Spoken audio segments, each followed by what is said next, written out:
A shepherd's dream. A boy with a slave mother who conquered the world's most powerful. Section 2.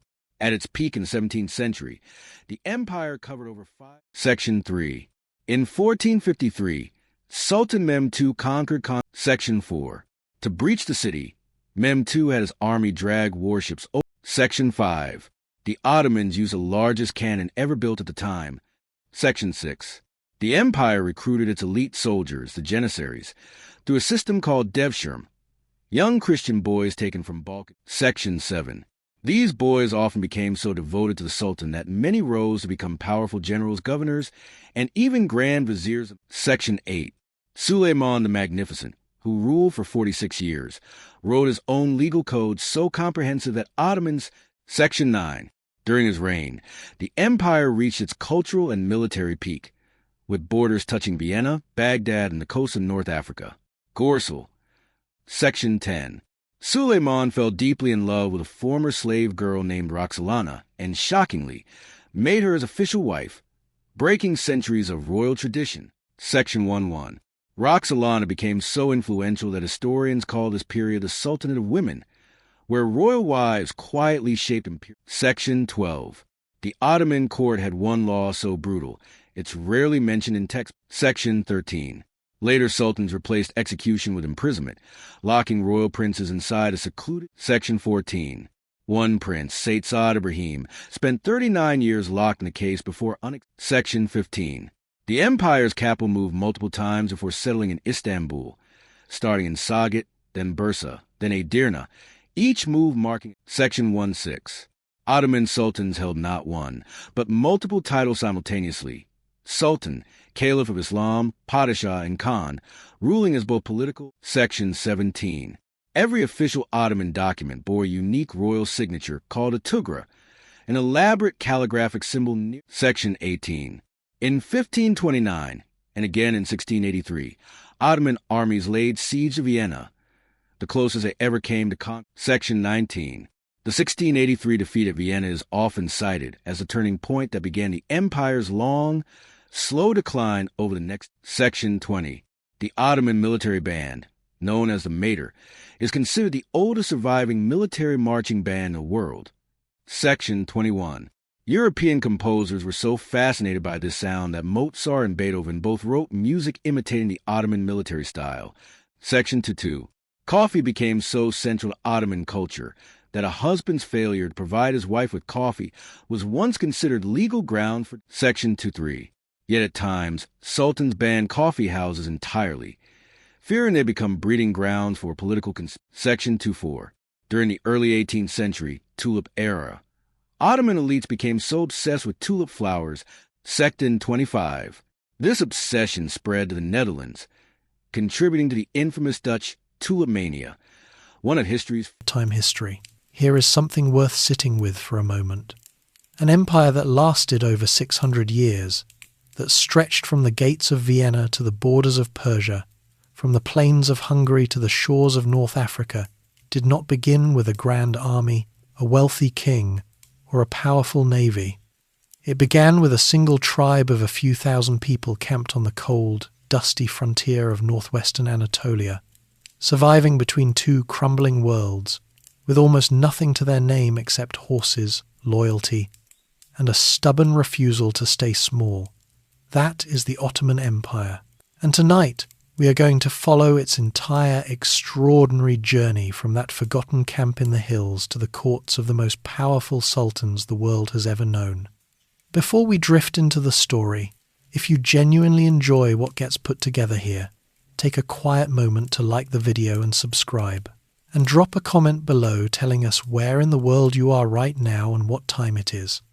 It sounds like a small thing, but there are people all over the planet lying awake just like you, and knowing they found their way here too is actually rather wonderful. Now, settle in, adjust the pillow, let your shoulders drop.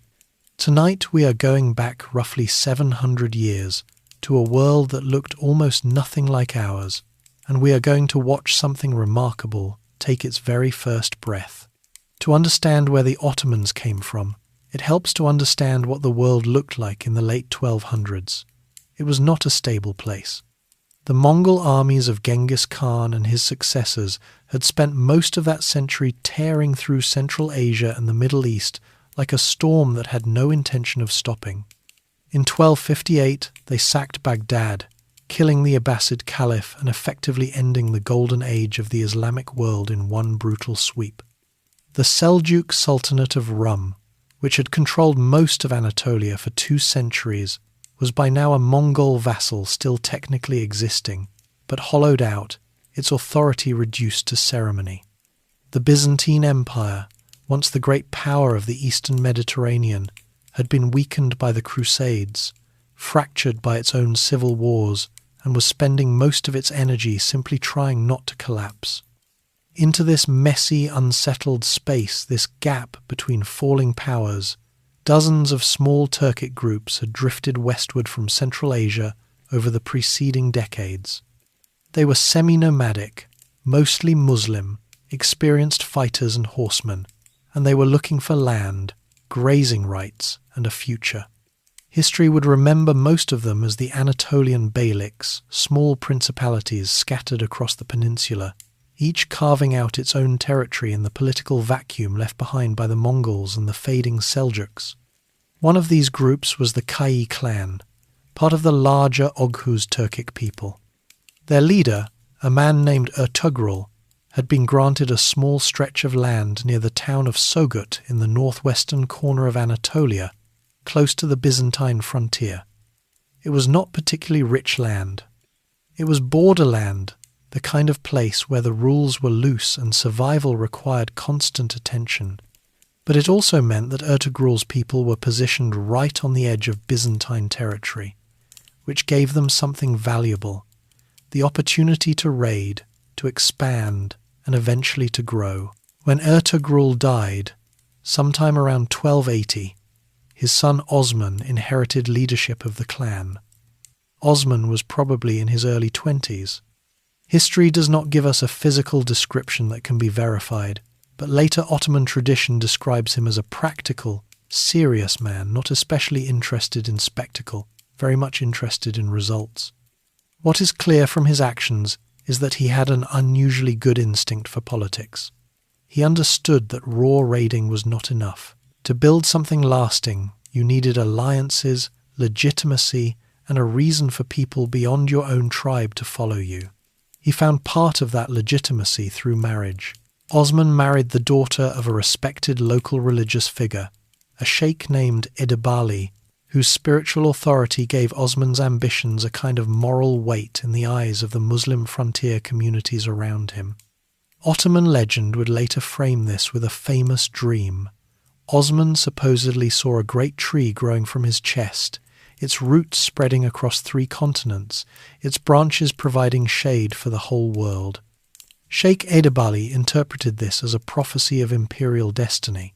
Whether Osman actually had this dream is impossible to know, but the story itself mattered because it gave his project a narrative, and people, then as now, followed narratives. Through the 1280s and 1290s, Osman gradually expanded his territory. He raided Byzantine towns and villages along the frontier, not always violently in many cases. He absorbed local communities rather than simply destroying them. This is worth noting. Osman was not running a purely exclusionary enterprise.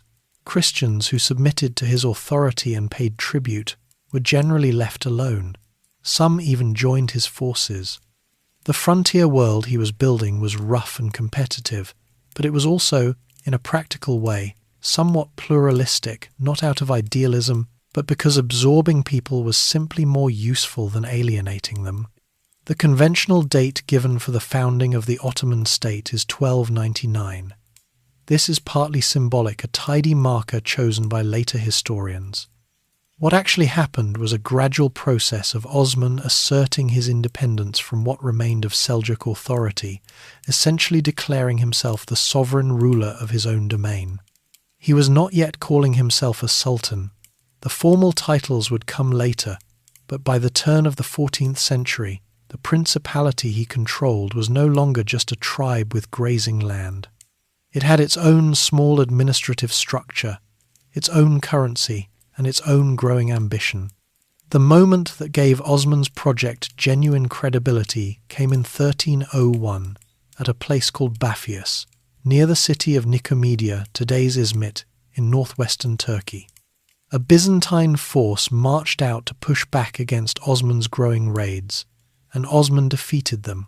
It was not a massive engagement by the standards of later Ottoman warfare, but it was significant. Word spread.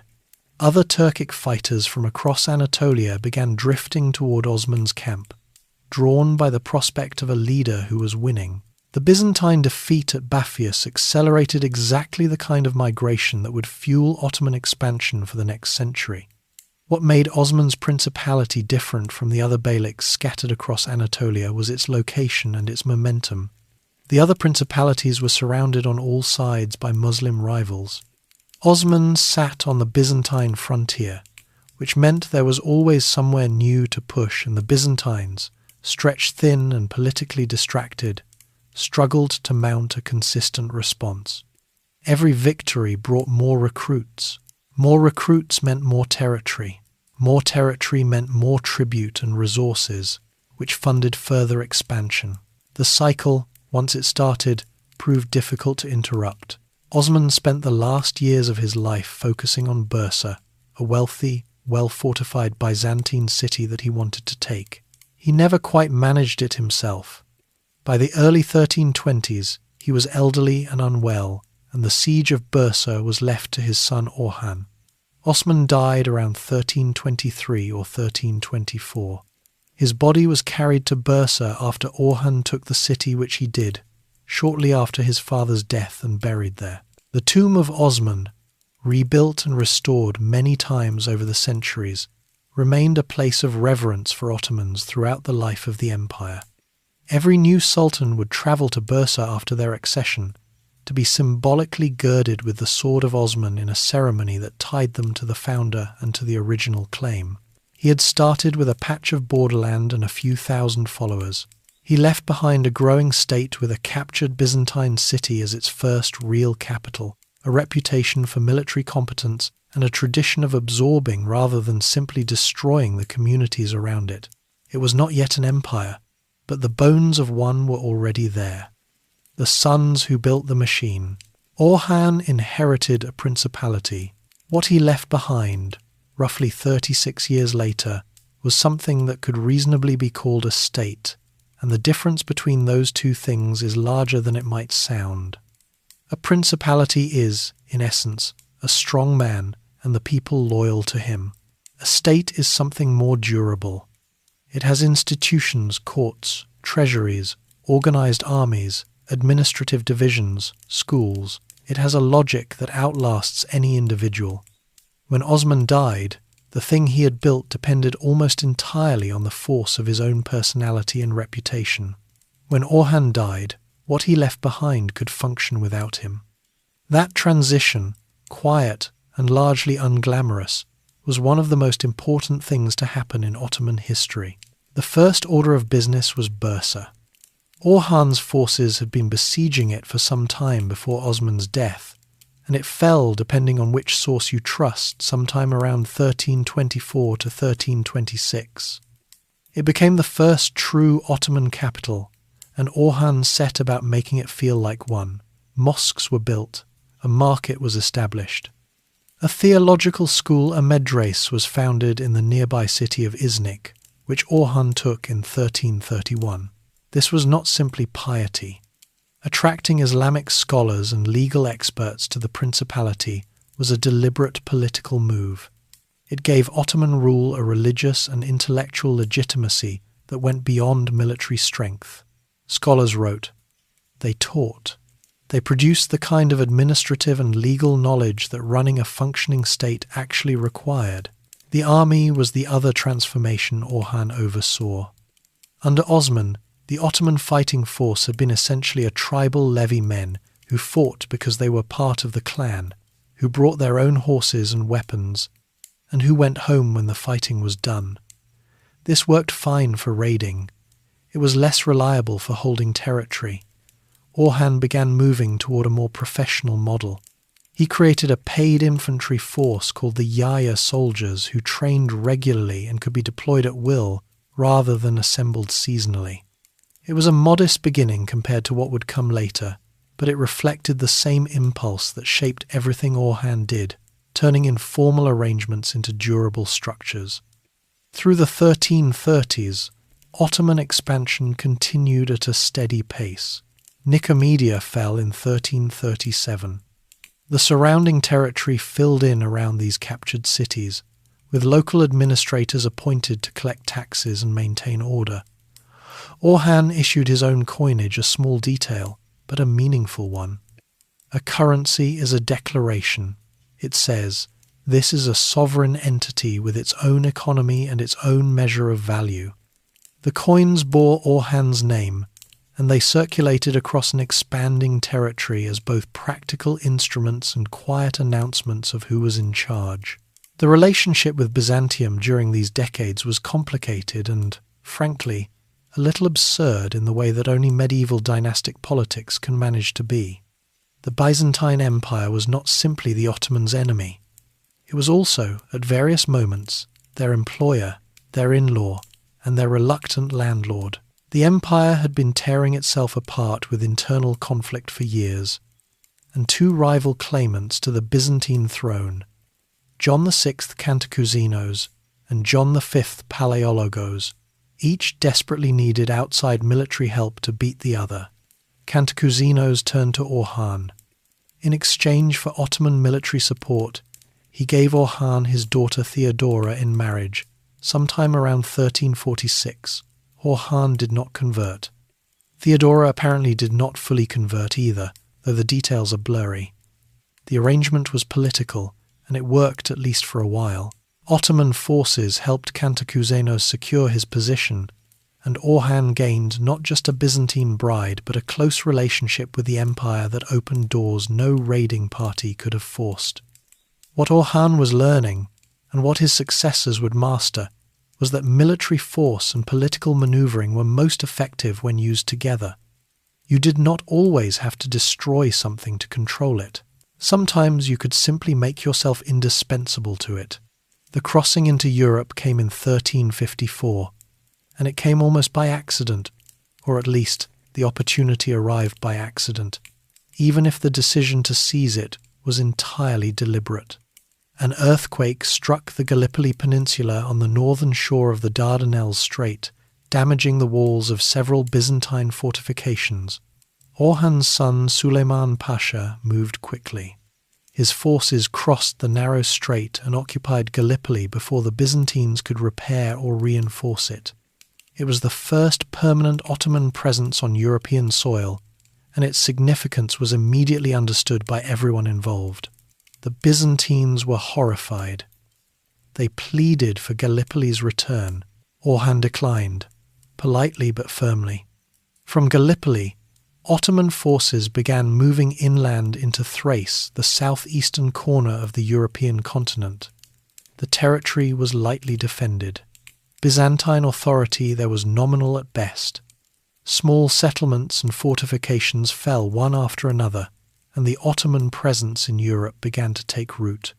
Suleiman Pasha died in a horse-riding accident in 1359, which was an unfortunate end to a remarkably effective military career. But by then the foothold was established. There was no undoing it. Orhan died around 1360, or possibly 1362, the sources are not entirely in agreement, which is the kind of thing that happens when record-keeping is still being developed alongside the empire itself. He had reigned for roughly 3.5 decades. The territory under Ottoman control when he died was vastly larger than what he had inherited, and more importantly, it was organized. There were judges applying law. There were tax collectors filing accounts. There were schools producing trained administrators. There were soldiers who knew who they served and why. He had also left something less tangible but equally important, a model. The pattern Orhan established, absorb, administer, legitimize, expand, would be repeated by his successors with remarkable consistency. It was not a written doctrine. It was a habit, built up over decades of practical problem solving, and it turned out to be extraordinarily effective. What also deserves a moment's attention is who lived in this expanding Ottoman world alongside the Turks, Byzantine Christians, Armenian merchants, Jewish communities displaced from elsewhere, and the various remnants of older Anatolian populations. These were not expelled or systematically persecuted during Orhan's reign. They paid taxes. They continued their own religious and community lives. They were subjects, not converts, which meant the Ottoman Principality was from very early on a multi-faith enterprise, held together not by shared religion, but by shared submission to Ottoman authority. This would remain a defining feature of the empire, and a source of both its remarkable durability and its eventual internal tensions for centuries to come. The son who would follow Orhan into power was Murad, a serious and formidably capable man who would spend his own long reign turning the European foothold into a full-scale conquest. The Balkans, which had existed for centuries in the orbit of Byzantium and various Slavic kingdoms, were about to encounter something entirely new, and they would spend the next several hundred years trying to make sense of it. God's shadow on earth. When Murad I took power around 1360, he inherited an empire that sat awkwardly in two worlds. Its heartland was still in Anatolia, but its most exciting frontier was now in Europe. Orhan had planted the Ottoman flag at Gallipoli and watched his forces begin creeping into Thrace. Murad looked at that situation and made a decision that surprised almost everyone. He moved the center of gravity westward. Europe, he decided, was where the future was. The city that made this possible was Adrianople, a large, strategically positioned Byzantine city sitting in the heart of Thrace, at the junction of several rivers and trade routes. Ottoman forces took it somewhere around 1369, and Murad promptly made it the new Ottoman capital. The Byzantines still held Constantinople, of course that great walled city on the Bosphorus, but their surrounding territory was now Ottoman land, and their capital was effectively an island surrounded by an enemy state. The symbolic weight of that shift was not lost on anyone. The Ottomans had not just crossed into Europe, they had set up permanent residence there, declared it home, and started sending invitations. From Adrianople, which the Ottomans called Edirne Murad, pressed further into the Balkans. The political landscape of southeastern Europe in the 1360s and 70s was fractured and competitive. Bulgaria, Serbia, Macedonia, and various smaller principalities all had their own rivalries and ambitions, and none of them were strong enough individually to mount a coordinated resistance. In 1371, at the Battle of Maritsa, a combined Serbian and Bulgarian force marched against the Ottomans and was decisively defeated. The battle broke the military confidence of the Balkan states and opened Macedonia to Ottoman expansion. Over the following years, the territory filled in steadily, not always through conquest, but through a mixture of force, diplomatic pressure, and the pragmatic submission of local rulers who decided that cooperation with Murad was preferable to destruction by him. What Murad understood, and this is what separates him from many of his contemporaries, was that you could not hold a vast multi-ethnic empire together through fear alone. You needed systems. He invested heavily in the administrative infrastructure of the empire, extending the Timar system across his new European territories. Under this arrangement, cavalry soldiers called Sipahi were granted the right to collect taxes from designated parcels of land in exchange for military service. It aligned the interests of the military class with the productivity of the territory they governed. Farmers had someone responsible for their land. Soldiers had an income tied to that land's stability. The system was imperfect, as all systems are, but it gave the empire a functional skeleton. The other institution Murad developed, and this one would echo through Ottoman history for centuries, was the Janissary Corps. The Janissaries were soldiers drawn through a process called the Devshirm, which translated roughly as the collection, every few years. Ottoman officials would travel through Christian villages in the Balkans and Anatolia. Select boys between roughly 8 and 18 years old, healthy, intelligent, promising, and take them into state service. These boys were converted to Islam, given a thorough military and administrative education, and trained into some of the most formidable soldiers in the medieval world. They owed everything to the Sultan. They had no family inheritance to protect, no tribal loyalty to divide their attention, no local lord to serve. Their identity was the Ottoman state, which made them, in theory, perfectly loyal instruments of imperial will. In practice, the Janissaries would eventually become something considerably more complicated, but that story belongs to a later chapter. In Murad's time, they were a genuine military innovation. A professional, trained, disciplined standing army at the Sultan's direct command was something that very few rulers in the world possessed at that point. Most armies of the period were assembled for specific campaigns and dissolved afterward. The Janissaries were always there, always ready, and always improving.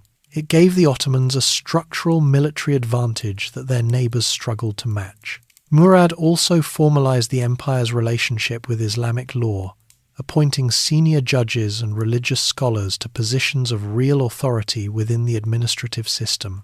The title he carried Sultan came with increasingly elaborate religious framing.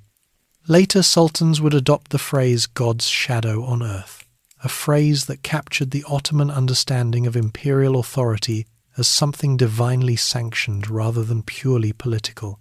Murad did not invent this idea, but his reign gave it institutional weight. His end came at Kosovo in 1389. A coalition of Balkan forces, Serbs, Bosnians, Albanians, and others, assembled under the Serbian Prince Lazar for what was essentially a last serious attempt to stop the Ottoman advance in Europe. The battle itself was an Ottoman victory, though a costly one. Prince Lazar was captured and killed. The Balkan coalition was broken, but Murad did not live to fully appreciate the outcome. He was killed that same day, according to most accounts, by a Serbian nobleman named Miloš Obilić, who managed to reach the Sultan in the aftermath of the fighting and stabbed him. The details are disputed and layered with Serbian epic tradition, but the death itself is not in question. Murad I died on the Kosovo field, victorious and murdered in the same afternoon. His son Bayezid took command immediately, killed his brother to eliminate any rival claim, and pushed forward. He would reign for 13 turbulent years, a story with a dramatic and humbling end, which belongs to the next section. But before moving past the era of the Murads, the second one deserves his place in the account. Murad II came to power in 1421, after a period of catastrophic instability that nearly ended the empire entirely. He was, in many ways, temperamentally similar to his great predecessor, steady, methodical, more interested in consolidation than spectacle. He restored Ottoman authority in Anatolia, fought off a Hungarian-led crusade at the Battle of Varna in 1444, and won a second decisive battle at Kosovo in 1448, completing what the first Murad had started nearly 60 years earlier. He was also one of the more culturally curious of the early sultans, genuinely interested in poetry, architecture, and the intellectual life of his court. He did something else that was almost unheard of for a ruling sultan. He abdicated voluntarily in 1444, handing power to his 12-year-old son Mehmed. The reasoning involved a mix of exhaustion, religious sentiment, and a genuine desire to step back. It did not work, largely because a new military crisis, the crusade at Varna, required experienced leadership, and his generals essentially refused to manage without him. He came back. Mehmed II would have to wait a little longer. When his father finally died in 1451, the young man who succeeded him would turn out to be rather exceptional, but that too is a story for another section. What the two Murads together represent is the empire in its institution-building phase. They were the rulers who turned Osman's instincts and Orhan's early structures into something durable enough to survive a catastrophe, reconstitute itself, and keep growing. The Janissaries, the Timar system, the Devshirm, the religious legitimacy, the administrative courts. These were not glamorous achievements in the way that a famous battle is glamorous, but they were the reason the Ottoman Empire lasted 600 years instead of 60. The lightning and the earthquake. Bayezid I moved fast. This was his reputation, his defining quality, and eventually his undoing. His soldiers called him Yildirim Lightning, and the nickname was earned. In the years following his father's death at Kosovo, he conducted military campaigns at a pace that left his enemies constantly scrambling to respond. He was in one place and then, seemingly without pause, somewhere else entirely. It was an impressive quality in a general. It was a more complicated quality in a sultan who needed to think carefully about which problems to solve and in what order. The early years of his reign gave him little reason for caution. He moved quickly to consolidate control over the Anatolian beyliks, the small Turkic principalities that had coexisted alongside the Ottomans since before Osman's time. Some of these had been absorbed peacefully. Others required force. By the mid-1390s, Bayezid had eliminated or subjugated most of them, bringing their territories and populations under direct Ottoman rule. On the European side, he continued pressing into the Balkans, tightening Ottoman control over Bulgaria and pushing toward the Danube. Then came the moment that seemed to confirm his status as the most formidable ruler in the region. In 1396, a massive European crusade assembled in response to Ottoman expansion, French knights, Hungarian cavalry, Wallachian forces, and contingents from across Christian Europe, led by Sigismund of Hungary. They marched toward the Danube with considerable confidence. The battle at Nicopolis, on the Bulgarian bank of the river, lasted a single day. Bayezid's forces broke the crusading army completely. Thousands of knights were captured. Sigismund barely escaped by boat. The crusade that was supposed to push the Ottomans back out of Europe ended as a rout, and Bayezid's reputation in both Europe and the Islamic world was elevated to something approaching legend. He was, at this point, arguably the most powerful ruler between the Rhine and the Euphrates. He had a professional army, a growing navy, the largest territory the Ottomans had yet controlled, and a run of military success that made his judgment seem infallible. Constantinople, that great Byzantine holdout surrounded entirely by Ottoman land, was under a tight blockade. Bayezid had even begun constructing a fortress Anadolu Hisara on the Asian shore of the Bosphorus, squeezing the city's access to supplies and reinforcements. It seemed like only a matter of time before the last piece fell. The problem was approaching from the east, and Bayezid was not paying it sufficient attention. Timur, known to European history as Tamerlane, was one of those figures who appears in the historical record like a force of nature rather than a person. He had emerged from the region around Samarkand in Central Asia in the 1360s and spent the following decades building an empire through a combination of military genius and systematic, deliberate terror.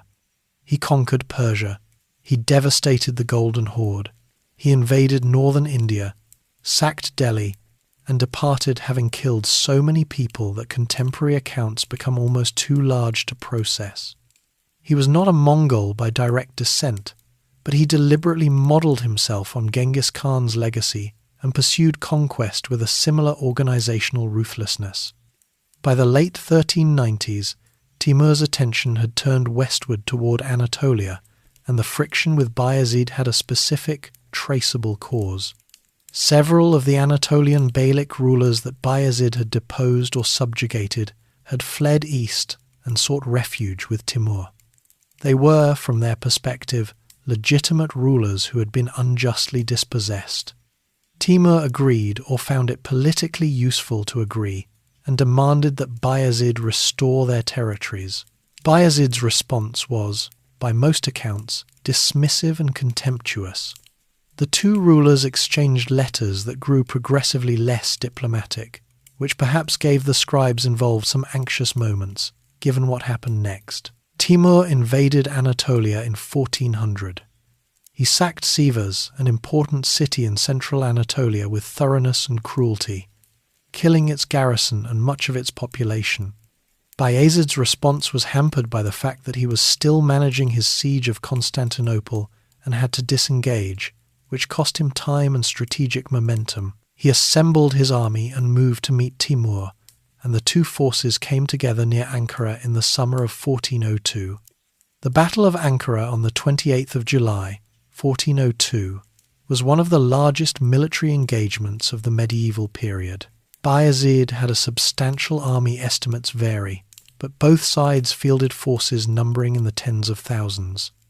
The Janissaries were there, trained and disciplined as always. Bayezid's cavalry was experienced and battle-hardened. On paper, it was not an obviously unequal contest, but Timur had prepared more carefully than the battle's outcome might suggest. Several of the Anatolian contingents in Bayezid's army, soldiers from the former beyliks that Bayezid had absorbed, had complicated loyalties. They had served their original rulers before those rulers were displaced. Timur, before the battle, had made contact with these contingents and effectively offered them a way out, defect, and their old rulers would be restored. During the fighting, significant portions of the Anatolian cavalry switched sides. The Janissaries held their position and fought with everything they had, but the battlefield geometry had fundamentally shifted beneath them. Bayezid was captured before the day was out. He was the first Ottoman Sultan in the empire's history to be taken alive by an enemy, and the last, as it turned out. Timur kept him as a prisoner and travelled with him as his campaign continued into western Anatolia. The story that Bayezid was used as a literal footstool by Timur, who would step onto the Sultan's back when mounting his horse, circulated widely in European accounts and became part of the standard telling of the episode. Most serious historians today treat it as embellishment, the kind of dramatic detail that attaches itself to humiliating events because it so perfectly captures the emotional reality of the humiliation, whether or not it happened in precisely that form. What is not embellishment is that Bayezid died in captivity in 1403 in a city called Akshahir, never having regained his freedom. Timur swept through western Anatolia, taking the port city of Smyrna from the Knights Hospitaller, which gave him an achievement the Ottomans themselves had not managed. Then, having reorganized the territory to his satisfaction, he did something the Ottomans had perhaps not fully anticipated. He left. Timur had no particular interest in permanently occupying Anatolia. He restored several of the deposed beylik rulers, divided parts of the remaining Ottoman territory among Bayezid's sons as a way of ensuring continued fragmentation, and turned his attention elsewhere. He would die in 1405 while preparing an invasion of China, which suggests his ambitions had a somewhat unlimited quality. What he left behind in Anatolia was an empire without a head, with its territory partially dismembered, its military prestige shattered, and 4 of Bayezid's sons already measuring each other for potential graves. The Ottoman state was not destroyed, its institutions were intact enough, its population still substantial, its administrative network still functioning in many places, but it had been struck a blow that would have finished a less deeply rooted entity entirely. Whether it could put itself back together was a question that would take the better part of a decade to answer. The decade the empire almost died. The sons of Bayezid had been watching each other for years before the fighting started. This was not unusual in Ottoman succession. The empire had no formal rule about which son inherited, no tradition of primogeniture, no legal mechanism for orderly transfer of power. What existed instead was a brutal and entirely predictable competition in which the surviving son became sultan and the others became cautionary examples. Fratricide was not considered monstrous within this system. It was considered prudent. A defeated prince left alive was a future rebellion waiting for a convenient moment. What made the situation after Ankara different was that Timur had scrambled the board before leaving. Rather than one central authority determining who would rule what, there were now 4 princes, Suleiman, Isa, Mehmed, and Musa, each holding a piece of the fragmented empire, each with his own army, and none of them willing to accept a secondary position. The result was 11 years of civil war that the Ottoman state was lucky, in the end, to survive. Suleiman held what was arguably the most valuable piece. He controlled the European territories, Rumelia, as it was called, ruling from Edirne, the very city his grandfather, Murad I, had made the Ottoman capital. The European provinces were more organized, more productive, and militarily more coherent than the Anatolian fragments. Suleiman had also managed to negotiate favorable terms with the Byzantine emperor and had the support of Serbian and Bulgarian vassal rulers. He was, on paper, the strongest of the brothers. Mehmed controlled a portion of central and northern Anatolia based around the city of Amasya. He was younger than Suleiman and initially less powerful, but he had something that would prove more durable than any of his immediate advantages: patience. He did not rush. He did not overcommit. He eliminated Isa, the weakest of the brothers, first, bringing Isa's Anatolian territory under his own control without triggering a full confrontation with Suleiman before he was ready. Musa, meanwhile, had a complicated beginning. He had been taken as a kind of hostage or trophy by Timur after Ankara, accompanying the conqueror's entourage during his sweep through Anatolia. After Timur's departure, Musa managed to extract himself from captivity and eventually made his way to the Balkans, where he positioned himself as an alternative to Suleiman in the European territories. He cultivated alliances with Wallachian and Bulgarian rulers who had their own grievances against Suleiman's governance, and in 1411 he defeated and killed his brother in a confrontation near Edirne. Suleiman, whose reign had given him a taste for comfort and negotiation rather than active campaigning, was apparently not prepared for how quickly things moved against him. He was caught and killed before he could mount an effective response. This left two brothers, Mehmed in Anatolia, Musa in Europe. The final contest played out over 2 years, with the Byzantine Empire playing a quietly significant role. Emperor Manuel II had spent the interregnum trying to keep all of the brothers in a state of mutual competition, a sensible strategy for a weak power surrounded by stronger ones. Constantinople itself was not strong enough to defeat any of the brothers militarily, but it was extremely useful as a diplomatic actor, a source of naval transport, and a provider of legitimacy. Manuel eventually threw his support behind Mehmed, providing ships to carry Mehmed's forces across the Bosphorus into Europe in 1413. Musa was defeated near Sofia in the summer of that year. The manner of his death varies by source, but the outcome is consistent. Mehmed had him killed, and the interregnum was over. The man who emerged from this decade of civil war was not the obvious candidate anyone would have predicted at the start of it. Mehmed I was not the eldest son. He was not the wealthiest or the most powerful at the outset. He had survived through a combination of geographic fortune, careful alliance building, and a temperamental steadiness that kept him from making the kind of catastrophic overcommitment that finished his brothers one by one. History has not always given him the attention he deserves, possibly because his reign from 1413 to 1421 was defined by consolidation rather than conquest, and consolidation does not produce the kind of dramatic narrative that draws chroniclers. What Mehmed I actually did was remarkable under the circumstances. He reassembled the administrative structure of the empire, reappointed judges and governors, restored the Timar land system in Anatolia, and re-established the relationships with Balkan vassal rulers that the chaos of the interregnum had disrupted. He dealt firmly but without excessive brutality with the regional powers that had taken advantage of the civil war to assert their own independence. The Anatolian beyliks that Timur had restored presented a particular challenge. Some of them now had to be reabsorbed, which required a mix of diplomacy and force. Mehmed managed it carefully, avoiding full-scale military campaigns where possible, and accepting nominal submissions that could be formalized more completely later.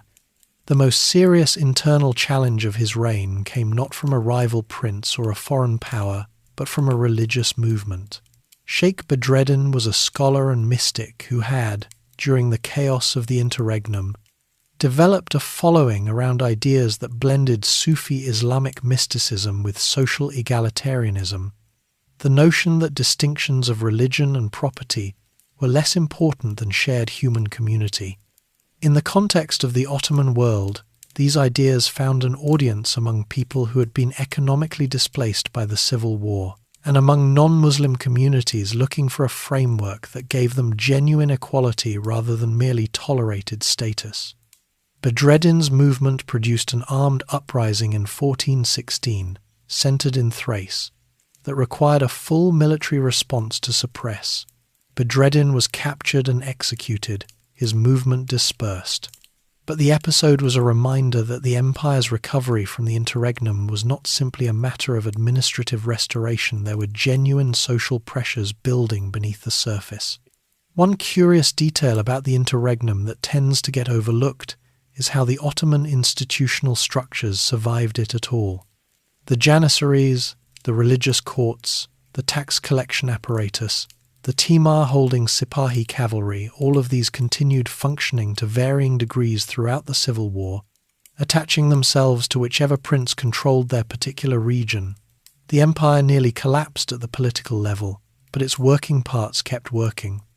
This was, in a quiet way, the most important proof that Murad I and Orhan's institution building had actually succeeded. A state that survives a decade of civil war and emerges with its administrative skeleton largely intact is a state built on something more solid than the personality of its leader. Mehmed I died in 1421, apparently of a stroke, at roughly 36 years of age. He had spent 8 years putting back together something that should have been impossible to reassemble. His son Murad II, the same Murad discussed briefly in the previous section, inherited a functioning empire.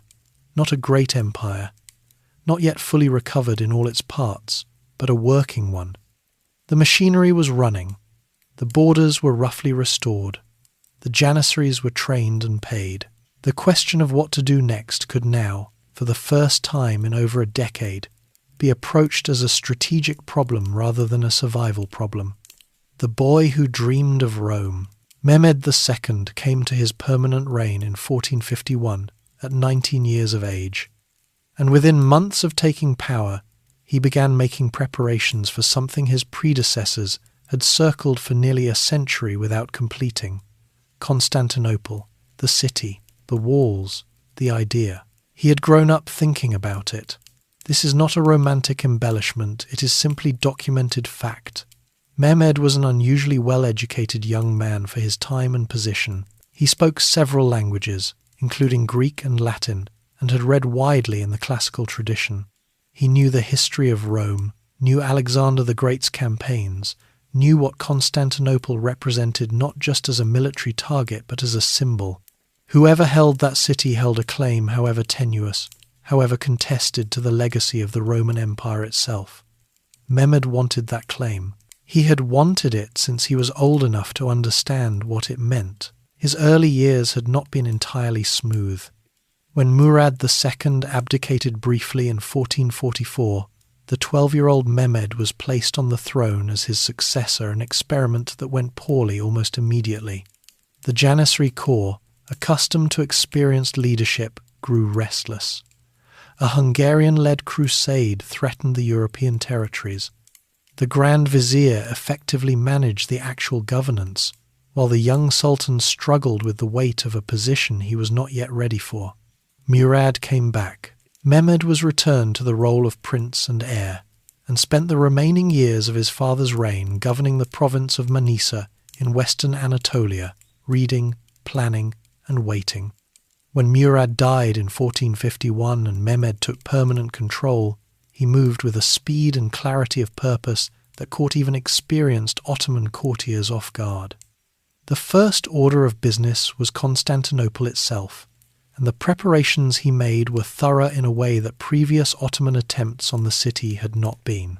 The Theodosian walls of Constantinople were the problem that had defeated every attacker for over 1,000 years. Built in the early 5th century and repaired repeatedly since, they were a triple-layered system of moat, outer wall, and inner wall stretching across the narrow neck of land connecting Constantinople to the European mainland. No army, regardless of its size, had ever successfully breached them. The Byzantines had survived Avar sieges, Arab sieges, Bulgarian sieges, and 2 earlier Ottoman blockades, largely because of those walls. Mehmed understood that taking Constantinople meant solving the walls, and solving the walls meant artillery on a scale that had never been deployed in a siege before. This is where a Hungarian engineer named Urban enters the story. Urban had approached the Byzantine Emperor Constantine XI with an offer to build him the largest cannon the world had seen. The emperor was interested, but unable to pay. Urban then walked across to the Ottoman side, a journey of some philosophical brevity, and made the same offer to Mehmed, who paid him generously, gave him all the materials and workers he needed, and asked for the cannon as large as Urban could possibly make it. The result was a bronze barrel roughly 27 feet long, capable of firing stone balls weighing over 1,200 pounds. It took 60 oxen and 400 men to move it into position. It could fire about 7 times a day, which sounds modest until you consider what happened to the things it was pointed at. Mehmed also constructed a fortress on the European shore of the Bosphorus Rumeli Hisare directly across from the earlier Anadolu Hisare on the Asian side. Together, the 2 fortresses effectively cut Constantinople off from naval resupply from the Black Sea. The city was being strangled before the siege officially began. The formal siege started in the first week of April, 1453.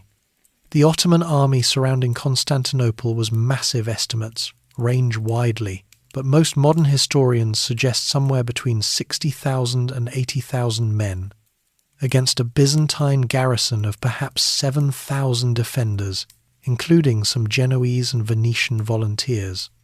The disparity was stark, but the walls had always made disparity irrelevant.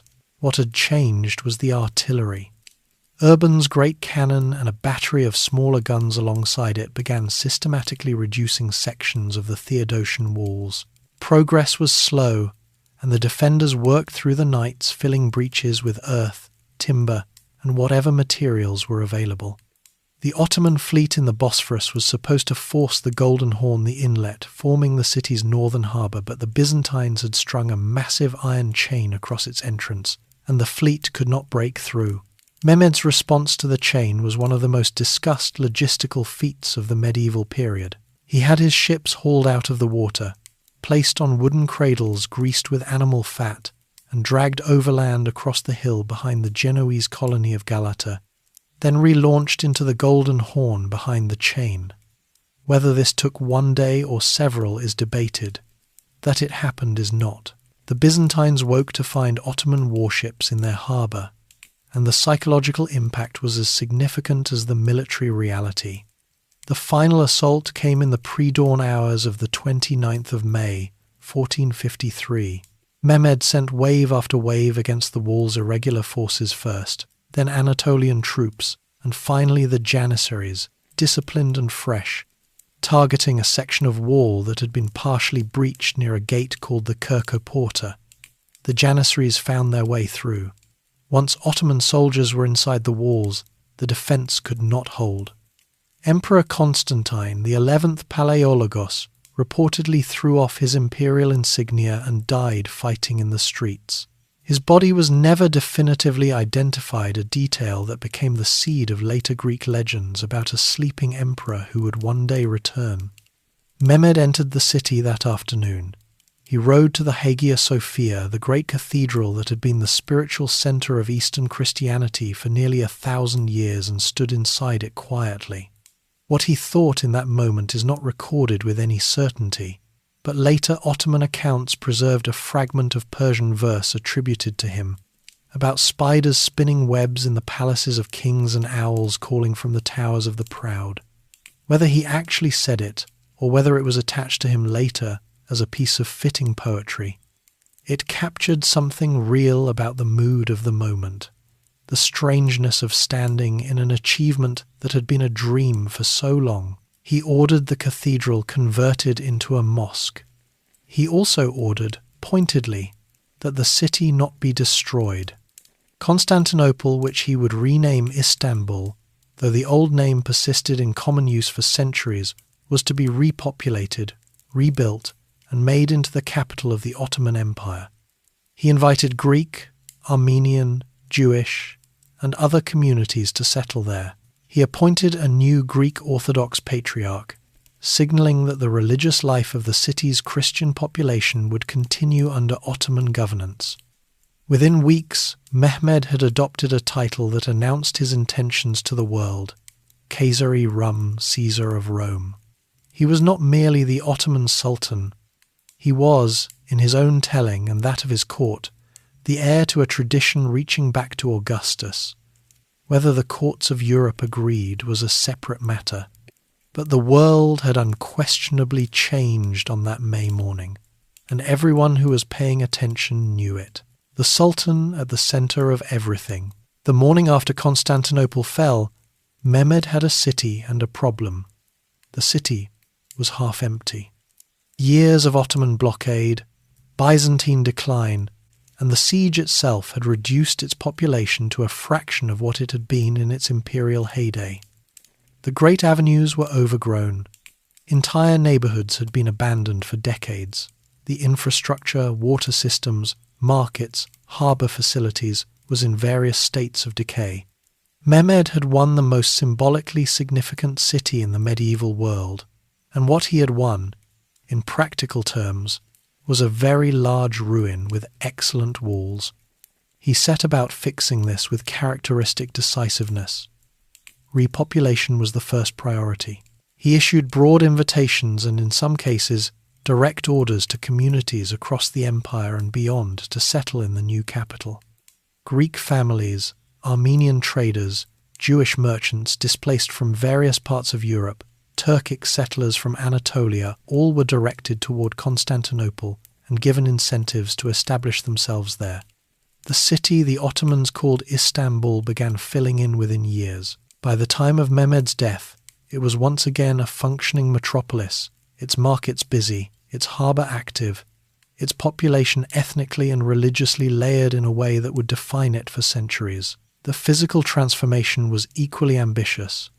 Mehmed commissioned a palace on the third hill of the city, what became the Old Palace, and later, in the 1460s, began construction of the Topkapi Palace on the peninsula overlooking the confluence of the Golden Horn, the Bosphorus, and the Sea of Marmara. Topkapi was not conceived as a single grand building in the European palatial style, but as a complex of courtyards, pavilions, administrative halls, and gardens, a small city within the city, organized around the idea of progressive access, where each inner court was more restricted than the last, and the Sultan himself existed at the administrative and physical center of concentric rings of authority. The Grand Bazaar, begun shortly after the conquest, gave the city its commercial heart, a covered market that grew over time into one of the largest trading spaces in the world. The administrative changes Mehmed implemented after the conquest were as significant as the physical ones. He developed a comprehensive legal code, the Kanun name, that systematized Ottoman law in ways that went beyond what Islamic religious law alone covered.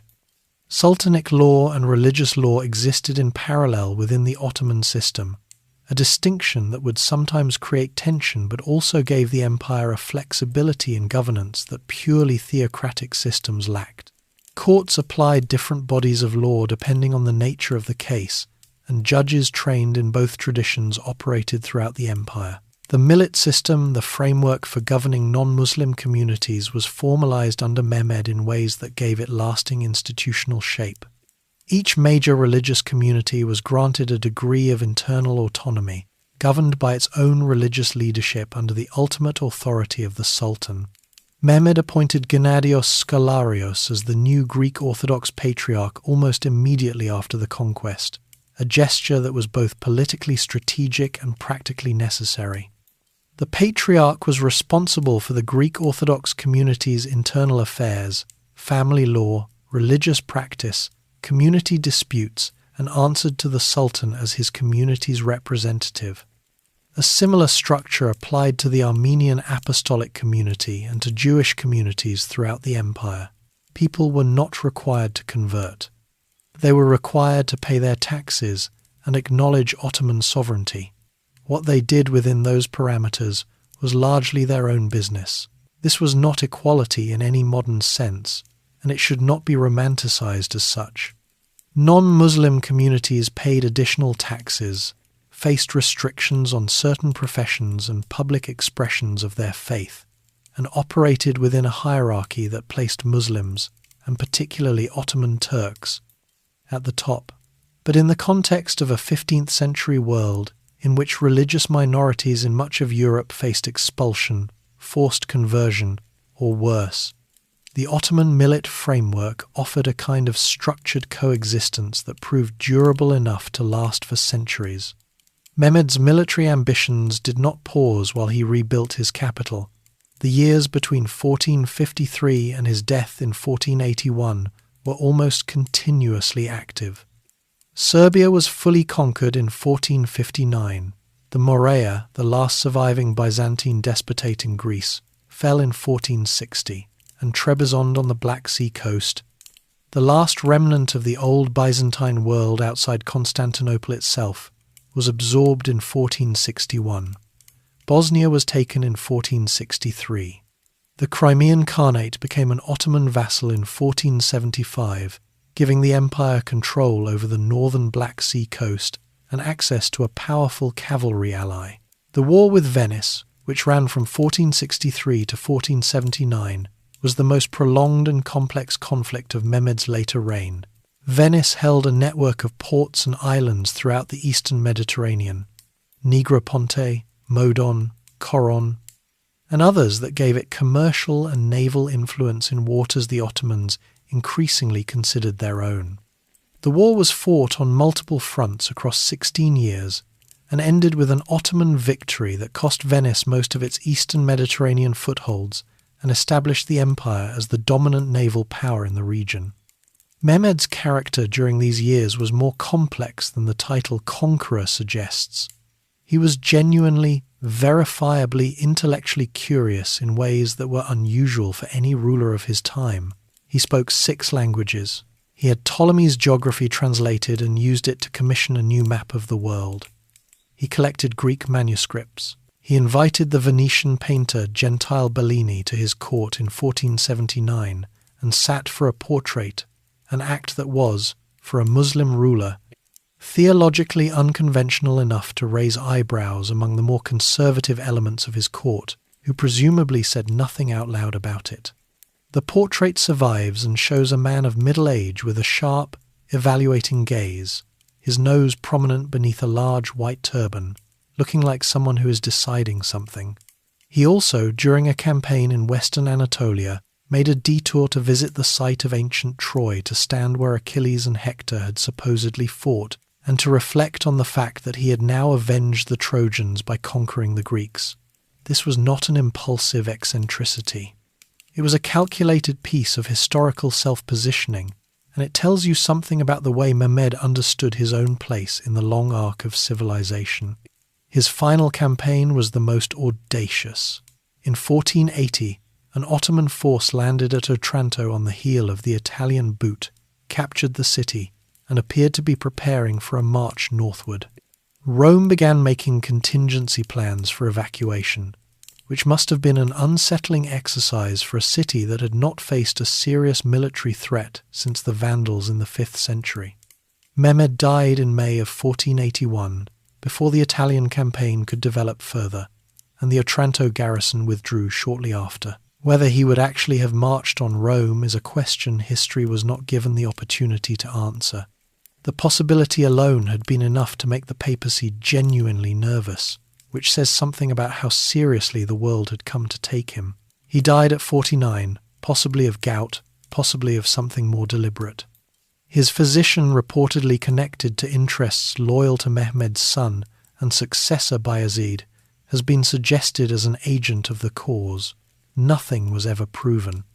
Bayezid II, the more cautious and scholarly of Mehmed's 2 sons, secured the throne after a brief confrontation with his brother Jem, who eventually ended up as a refugee at the court of the Pope, where he served as a convenient diplomatic hostage for years. The man who lay in the tomb at the Fatih Mosque complex in Istanbul had remade a city, reorganized an empire, and permanently altered the map of the known world. Whether he had dreamed of Rome from boyhood or constructed that narrative afterward, the result was the same estate that now sat, undeniably, at the center of everything. The magnificent century. Between Mehmed II and Suleiman I, two sultans reigned, and the second of those two deserves more than a passing mention, because without him, Suleiman would have inherited a very different empire. Bayezid II ruled from 1481 to 1512, cautiously and without particular drama. He was a learned man, genuinely pious, more interested in consolidation than expansion. He did manage one significant act of humanitarian consequence. When Spain expelled its Jewish population in 1492, Bayezid dispatched the Ottoman fleet to bring them to Ottoman territory, reportedly remarking that the Spanish king had impoverished his own country while enriching the Ottoman one. Whether or not he said it in exactly those words, the policy itself was real, and tens of thousands of Sephardic Jews settled across the empire in Istanbul, Thessaloniki, and elsewhere, bringing skills, languages, and commercial networks that proved genuinely valuable. His son Selim I removed him from power in 1512 gently, by Ottoman standards, meaning Bayezid abdicated rather than being killed, though he died shortly after, possibly assisted toward that end. Selim earned the Turkish epithet Yavuz, meaning stern or formidable, and European sources settled on the grim, which gives a fair sense of his general disposition.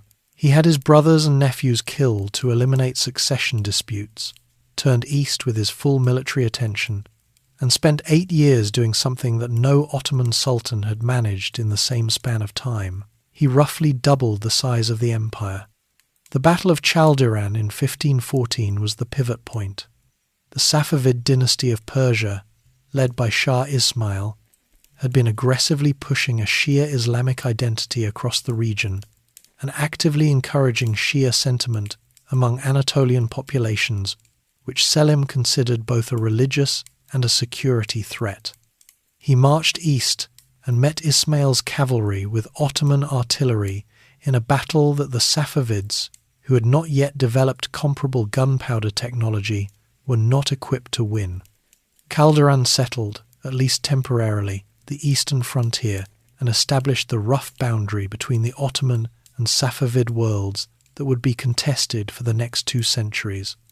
Then Selim turned south. The Mamluk Sultanate controlled Egypt, Syria, and the holy cities of Mecca and Medina, and by 1516 it was struggling. 2 campaigns in 1516 and 1517 dismantled Mamluk power entirely. Egypt, the wealthiest province in the Arab world and the breadbasket of the eastern Mediterranean, became Ottoman. With it came the Caliphate, the symbolic leadership of Sunni Islam, transferred to the Ottoman Sultan, giving the empire a religious authority it had not previously held in quite such explicit form. Selim died in 1520, at perhaps 50 years of age, before he could determine what to do next. He left his son an empire that was larger, richer, and more religiously authoritative than anything any previous Ottoman sultan had commanded.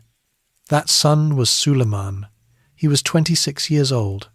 He would reign for 46 years, and by the time he died, the Ottoman Empire would be the most powerful state in the world. Europeans called him magnificent. His own people called him Kanuni the lawgiver. Both titles were accurate, though they described different aspects of the same man. The military record of Suleiman's early reign was relentless. Belgrade fell in 1521, opening the door to Hungary. At Mohacs in 1526, Suleiman's forces met the Hungarian army of King Louis II in a battle that lasted roughly 2 hours and effectively ended the Kingdom of Hungary as an independent entity. Louis himself died unhorsed and drowned in a marsh while fleeing the field, which was an undignified end for a king who had ridden out that morning with every expectation of victory. Suleiman absorbed most of Hungary and made the rest a contested buffer zone between Ottoman and Habsburg power. In 1529, he marched to Vienna itself. The siege that followed was the closest the Ottomans ever came to the heart of Western Europe, and it failed, though not for the reasons that triumphalist European histories sometimes suggest. The Ottoman army was simply overextended. The supply lines from Istanbul to Vienna stretched an impractical distance. The campaigning season was shorter than anticipated. The city's defences held long enough that the onset of autumn made continuing the siege untenable, and Suleiman withdrew in good order. He was not defeated in the field. He was defeated by logistics and the calendar, two enemies that no amount of military genius entirely overcomes at the edge of a continent.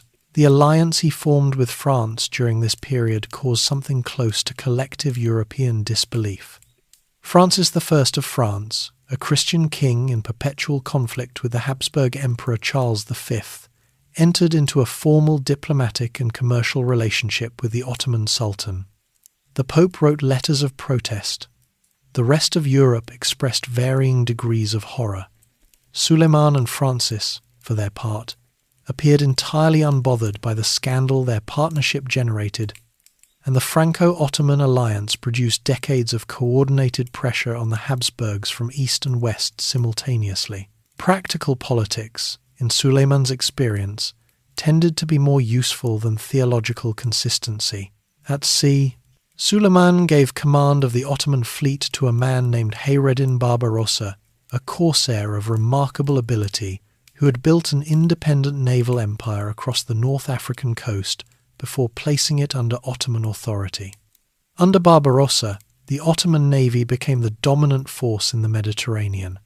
The Battle of Preveza in 1538, fought off the Greek coast against a combined Christian fleet, established Ottoman naval supremacy and made the Mediterranean effectively an Ottoman lake for several decades. The legal reforms that gave Suleiman his Ottoman title were less dramatic than his military campaigns, but arguably more lasting in their effects. He systematized Ottoman civil and criminal law, filling in areas where religious law was silent or ambiguous, and created a comprehensive legal code that applied consistently across the empire's diverse territories. It was not a revolutionary reimagining of the legal system, it was meticulous, practical, careful work, the kind that does not make for exciting reading but that holds a complex society together across centuries. His personal life in the palace was its own kind of political theatre.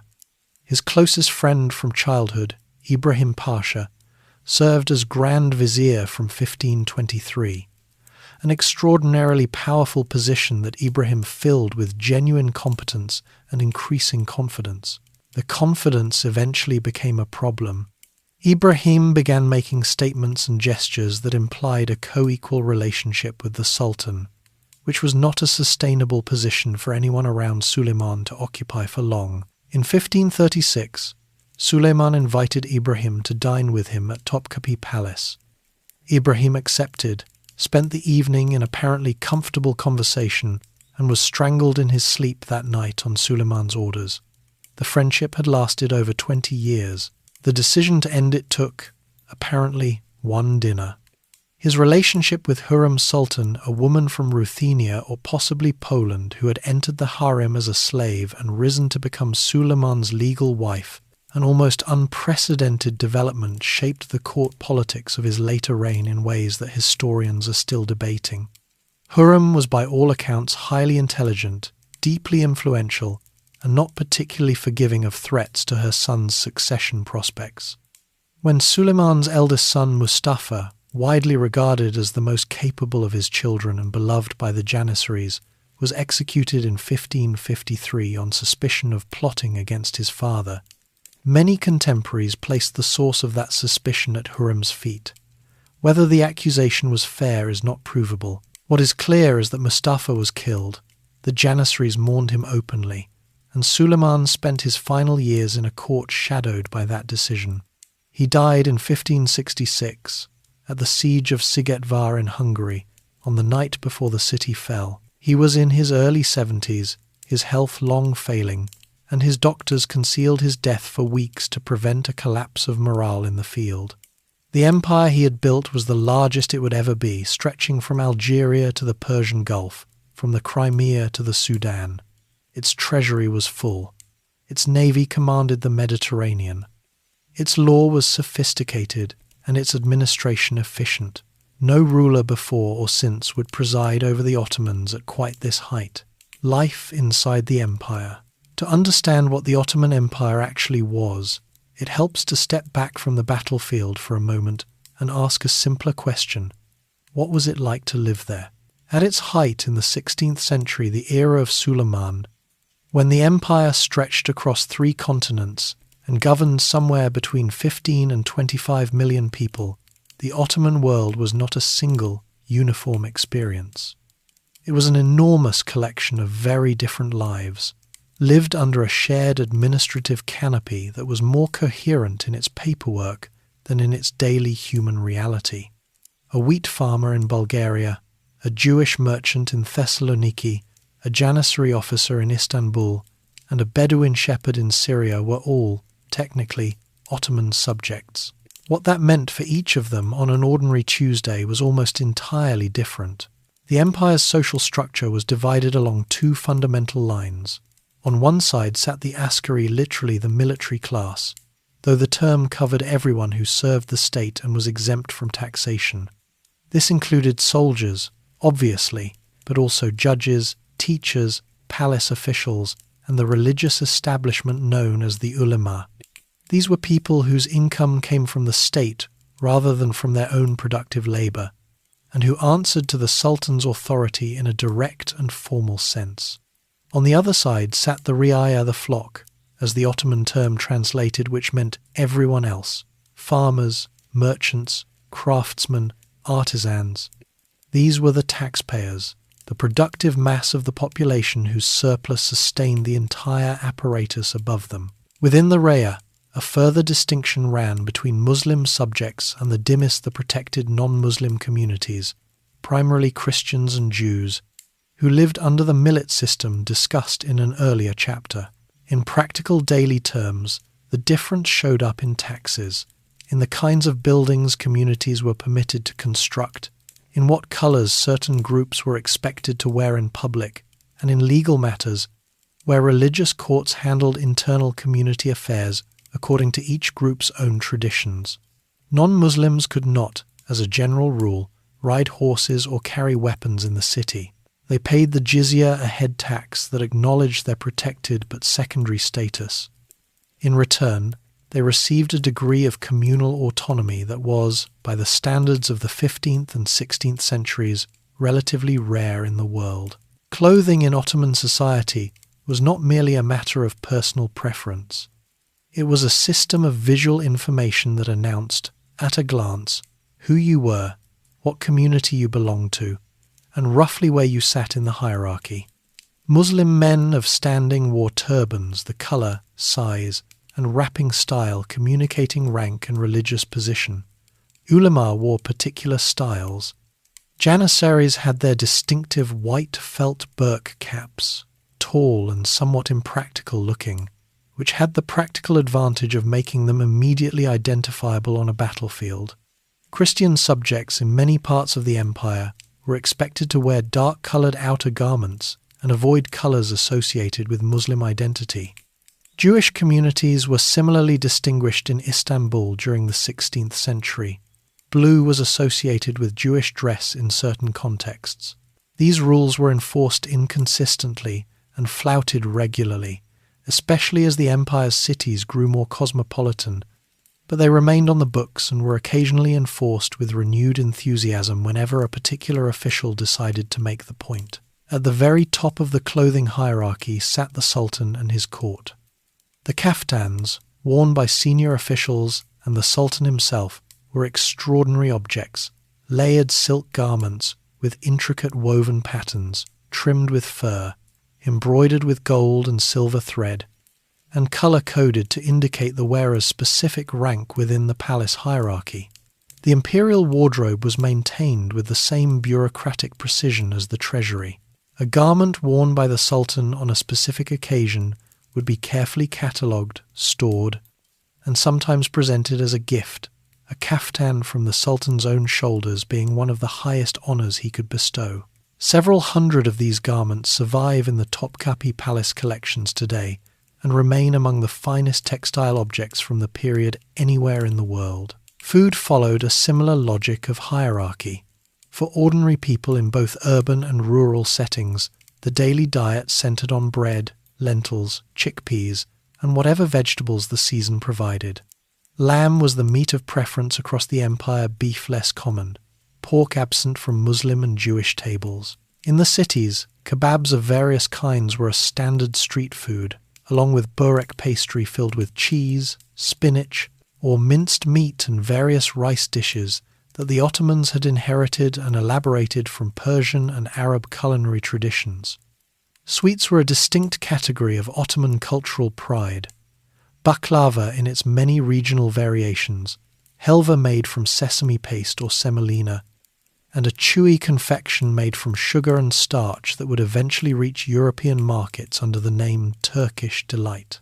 Sherbet sweetened water flavoured with fruit, flowers, or spices was the drink of social occasions. And then there was coffee. It arrived in Istanbul around 1555, having come north from Yemen through Cairo, and it immediately became one of the most disruptive social developments in the empire's domestic history.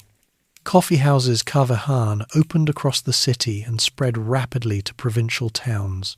People gathered in them for hours, playing chess and backgammon, listening to storytellers and musicians, and talking about everything from theology to the price of grain to what the Grand Vizier was reportedly doing behind closed doors. The religious establishment grew concerned. Some argued that coffee was an intoxicant and therefore forbidden under Islamic law. Others disagreed. The debate was serious enough that it reached the level of formal legal opinion, and eventually coffee was deemed permissible, though the coffeehouses themselves remained politically suspect throughout the empire's history, largely because they were places where men gathered without the structure of mosque or market, and unstructured gathering has always made governments nervous. The hammam, the bathhouse, was the other great institution of Ottoman social life and operated across every level of society. Every neighbourhood of any size had one. They were used for hygiene, obviously, but also for socialising, for business conversations, for celebrating births and preparing brides before weddings, and for the general business of community life that did not fit neatly into the mosque or the market. Hammams were segregated by gender, with separate facilities or separate hours for men and women. They were among the most democratic spaces in Ottoman urban life inside. The kaftan stayed at the door, and a wealthy merchant and a modestly employed craftsman occupied the same steam room. The great architectural expression of Ottoman social organisation was the Kulliye, the mosque complex. A proper Kulliye built by a sultan or senior official was not simply a place of worship, it was a miniature welfare state.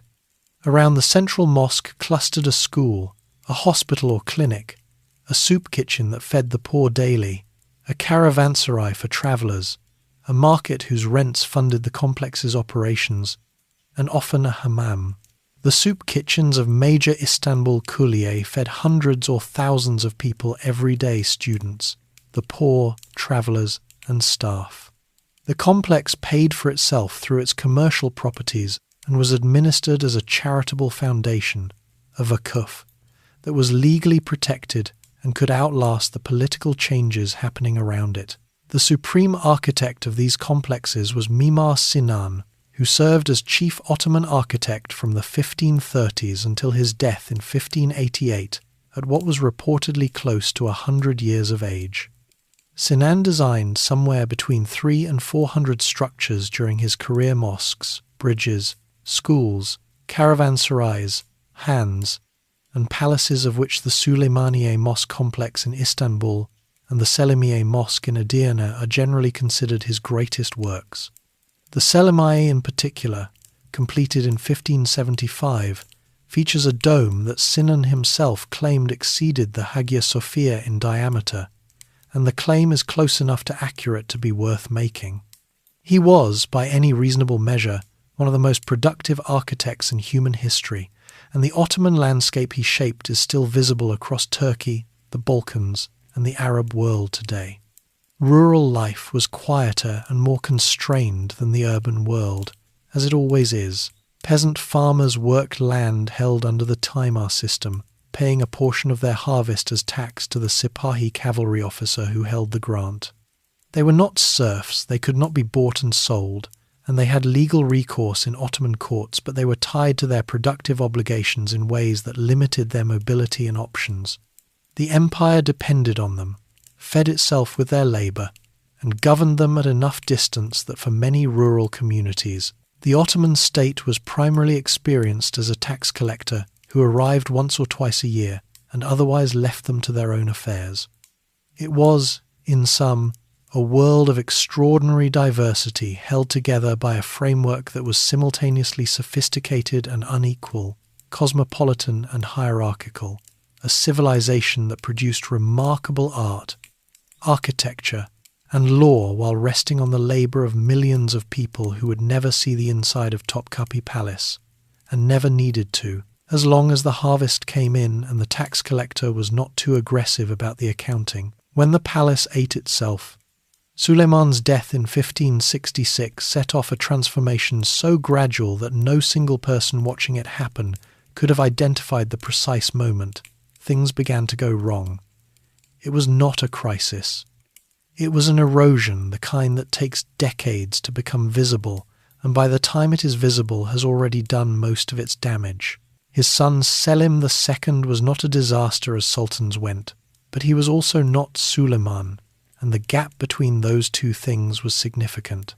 Selim was not particularly interested in military campaigns, and was content to leave the actual governance of the empire to his Grand Vizier, Sokolu Mehmed Pasha, who was genuinely capable and ran things with considerable competence throughout Selim's 8-year reign. The arrangement worked. In a narrow functional sense, the empire continued to operate. Revenues came in. The army remained paid. But it established a pattern that would prove difficult to reverse. A sultan who delegated real power to others while occupying the throne as a symbol rather than an actor.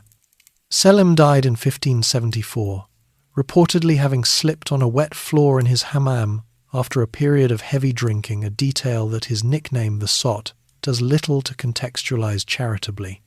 His son Murad III reigned for 21 years and produced 49 children, which was remarkable by any standard of productivity, and somewhat less remarkable as an administrative achievement. Murad was increasingly influenced by the women of the imperial harem, his mother Nurbanu Sultan, and later, his favourite consort Safiye Sultan, who used their proximity to the Sultan to shape appointments, foreign policy, and the flow of information reaching the imperial ear. They were not acting irrationally. In a court where physical access to the Sultan was the primary currency of power, the women who had that access were doing precisely what any rational political actor in their position would do. This period, stretching roughly from the 1570s through to the mid-17th century, is sometimes called the Sultanate of Women, a label that has attracted debate among historians who point out that it frames female political participation as inherently aberrant. What it actually represented was a power vacuum in the sultanic office that various actors rushed to fill. The women of the harem were simply the most effectively positioned among those actors. After Nurbanu came Safiye. After Safiye came the extraordinary Kusem Sultan, who served as regent for two of her sons, Murad IV and Ibrahim I, and wielded political influence across roughly 4 decades, making her arguably the most powerful individual in the empire during much of the early 17th century. She was eventually strangled in 1651 by servants loyal to Turhan Sultan, the mother of the new young Sultan Mehmed IV, in a palace confrontation that demonstrated with some clarity how high the stakes of court politics had become. The structural problem running beneath all of this was the Kaif's the cage. Ahmed I, who came to power in 1603 at age 13 and died at 27, made a decision that seemed humane at the time and turned out to be deeply consequential. He ended the Ottoman practice of executing all princes upon a new sultan's accession. Fratricide had been brutal, but produced rulers who had at least survived a competitive environment. In its place, Ahmed established the system of confining princes in a gilded set of apartments within the Topkapi Palace complex, attended by concubines and servants, isolated from governance, administration, military affairs, and the outside world in general. The theory was that confined princes could not organize rebellions. The practice was that confined princes emerged from years, sometimes decades of isolation with no preparation whatsoever for ruling one of the world's most complex states. The Ottoman throne, under this arrangement, was regularly occupied by men who had spent their formative years in a few rooms, had never commanded troops, managed a province, heard a legal case, or conducted a diplomatic negotiation. The empire's bureaucracy was robust enough to continue functioning beneath them, which is a genuine tribute to the institutional structures built by the earlier sultans. But the sultanic office itself was hollowed out in ways that compounded with every passing generation. The Janissaries sensed this hollowing and moved accordingly. The corps that Murad I had created as the Sultan's personal, unconditionally loyal soldiers had, over the course of the 16th and early 17th centuries, transformed into something quite different. They had been allowed to marry originally forbidden and to pass their status to their sons. The Devshirme system, which had replenished their ranks with rigorously selected and trained recruits from Christian communities, was used less and less frequently. By the early 17th century, the Janissaries were less a professional military elite than a hereditary guild with weapons and a collective memory of what they used to be. Their military effectiveness declined. Their political confidence did not. In 1622, they crossed a line that had not previously been crossed. The young Sultan Osman II, 18 years old, energetic and possessed of ideas about military reform that the Janissaries found threatening to their institutional interests, was deposed, imprisoned, and killed by his own soldiers. He was the first Ottoman Sultan to be murdered by the Janissary Corps, and the precedent it set was not a comfortable one for any sultan who followed him. The message delivered that day was unambiguous: reform us at your peril. Murad IV came to the throne in 1623 at the age of 11, and spent his first several years as a figurehead while others managed the empire around him. When he grew old enough to assert himself, he did so with a ferocity that his predecessors had conspicuously lacked. He executed officials who displeased him, personally supervised punishments, and launched a campaign against social behaviors he considered contributing to Ottoman moral and military decline. He banned coffee. He banned tobacco. He banned alcohol. He enforced these prohibitions with a seriousness that surprised people who had assumed they were declarations of intent rather than operational policy. He reportedly walked the streets of Istanbul in disguise to identify violators, and the penalties for being identified were not administrative fines. The coffee ban was particularly striking given how deeply the coffee house had embedded itself in Ottoman daily life by this point, and one suspects the empire's collective caffeine headache during this period was considerable. Murad was also, beneath the brutality, a capable military commander.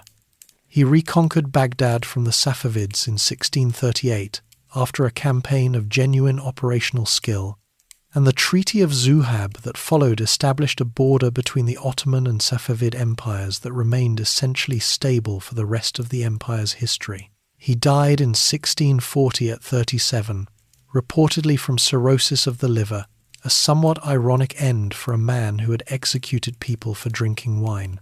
His brother Ibrahim, who succeeded him, had spent the entirety of Murad's reign in the cafes. He was 24 years old, had never governed anything, and had, according to several contemporary accounts, been genuinely uncertain whether he was being released from confinement or brought out to be executed. His reign of 8 years was erratic in ways that suggested a man whose grip on reality had been loosened by years of isolation. He developed elaborate fixations, dismissed competent officials on impulse, and made decisions that senior administrators spent considerable energy managing around. He was eventually deposed by a coalition of Janissaries, ulema, and palace officials in 1648, and executed shortly after the second sultan killed in the 17th century, following the precedent of Osman II. Beyond the palace, the countryside was restless.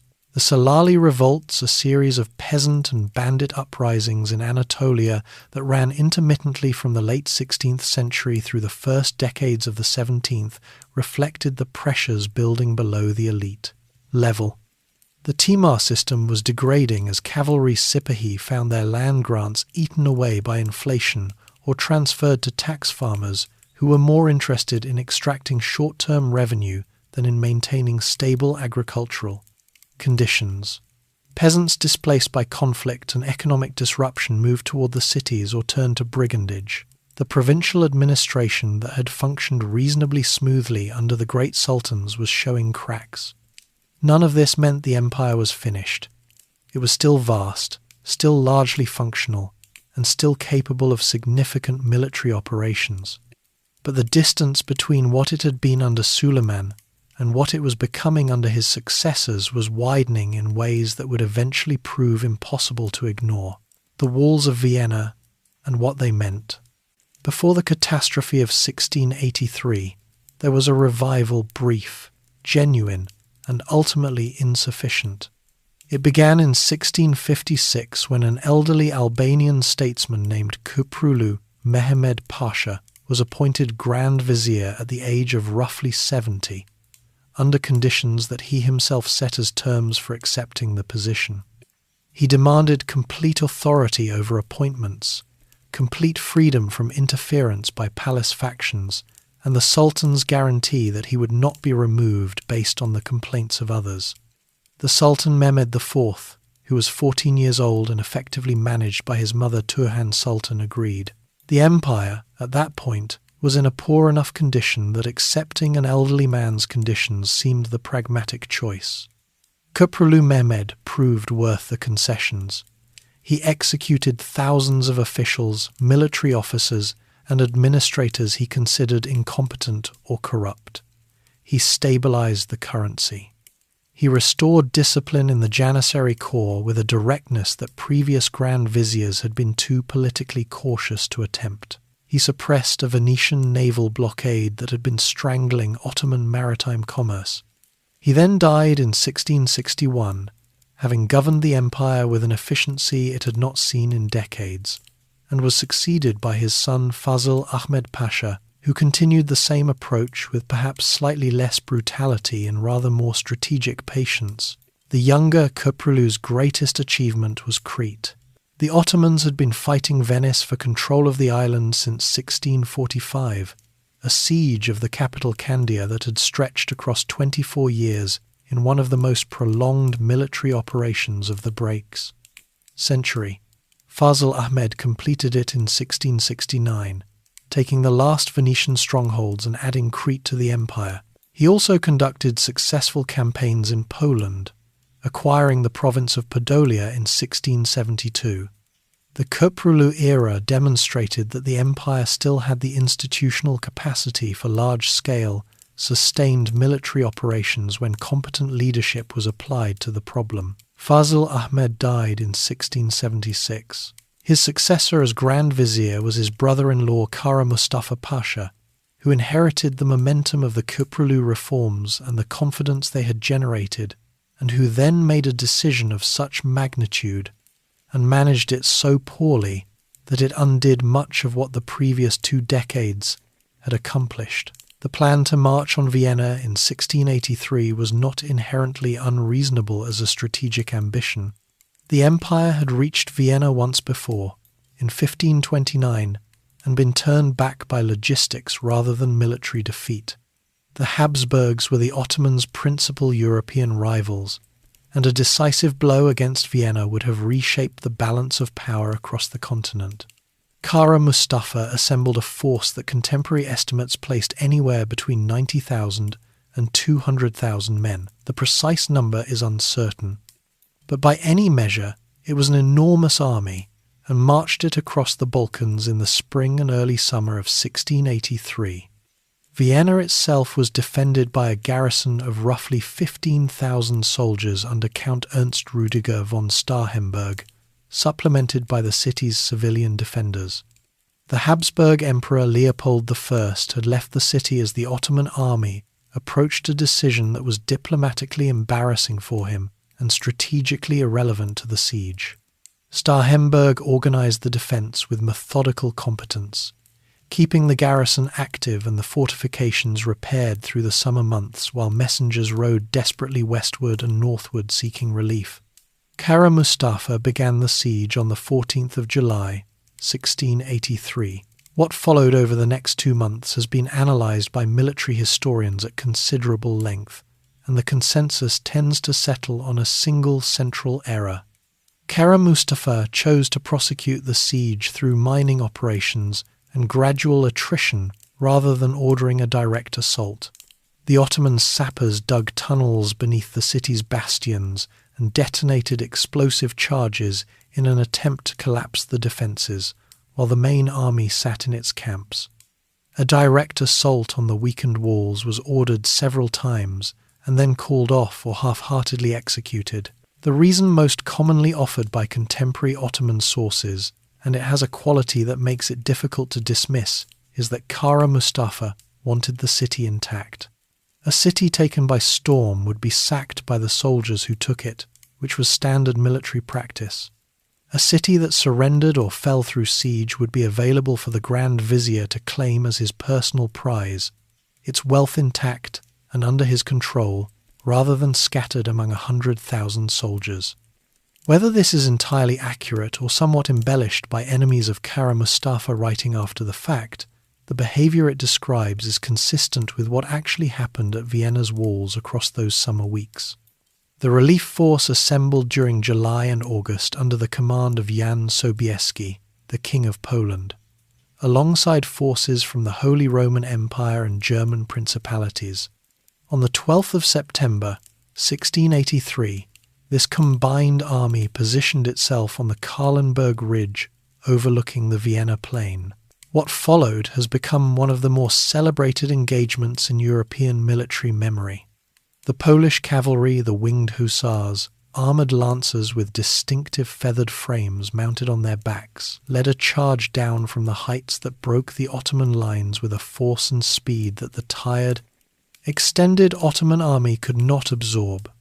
Kara Mustafa's forces collapsed, retreating southward and eastward in disorder, leaving behind their entire camp with its supplies, equipment, and treasury. Kara Mustafa survived the battle. He reorganized his shattered forces at Belgrade and attempted to manage the damage done to his reputation through correspondence and recrimination. It was not sufficient. On the 25th of December, 1683, a date the records note with an almost theatrical irony, a delegation arrived from Istanbul bearing a silk cord from the Sultan. The Ottoman method of execution for high officials was strangulation rather than beheading. The silk cord considered a dignified distinction from common methods. Kara Mustafa received his, performed his ablutions, said his prayers, and met his end in Belgrade. What followed the defeat at Vienna was not a single sudden collapse, but a sustained, grinding retreat across almost 2 decades. The Holy League, an alliance of Austria, Poland, Venice, and later Russia, organized under the encouragement of Pope Innocent XI, pressed the Ottoman Empire on multiple fronts simultaneously. The great Habsburg commander Eugene of Savoy conducted a series of campaigns that dismantled Ottoman defensive positions in Hungary and the Balkans with systematic efficiency. The Battle of Mohacs in 1687 fought near the same ground where the Ottomans had shattered the Kingdom of Hungary in 1526 now produced the opposite result. The empire was losing territory it had held for a century and a half. The Treaty of Karlowitz in 1699 was the formal accounting. Hungary, Transylvania, most of Slavonia, and Podolia were surrendered. It was the first time in the empire's history that it had negotiated significant territorial concessions to Christian powers in a peace settlement. The psychological weight of this was considerable. The Ottoman self-understanding had been built on expansion, the Ghazi tradition of pushing the frontier of the Muslim world outward, the assumption that the arc of history bent toward Ottoman success. Karlowitz introduced a different possibility, one that the empire's political class spent the following 2 centuries trying to process and address. The empire was not dying in 1699. It remained enormous, wealthy in its core territories, and administratively functional. It would continue to exist for more than 2 further centuries and conduct successful military operations in various theatres, but it had turned a corner that could not be unturned. The empire was now, for the first time, a state that had to think about defence rather than simply expansion, a fundamentally different posture that required different institutions, different strategies, and a different understanding of what the Ottoman state was for. None of the solutions arrived easily. The problems that had been accumulating since Suleiman's death, the institutional decay, the Janissary question, the provincial administration, the fiscal pressures could no longer be addressed from a position of strength. They would have to be confronted by an empire that was simultaneously losing ground abroad and struggling with its own identity at home. The next century would be defined by the gap between the speed of those problems and the speed of the responses to them. Tulips, reforms, and the world changing too fast. The empire that emerged from the Treaty of Karlowitz in 1699 was bruised but functional, and it retained enough military capacity to produce at least one more surprise. In 1711, Peter the Great of Russia, who had been steadily building his own empire eastward and was now pushing southward toward Ottoman territory, led a Russian army into Moldavia, expecting local support that largely failed to materialize. The Ottomans encircled him on the Pruth River with a force he could not match. Peter was trapped, his options exhausted, and by most reasonable assessments finished. He negotiated.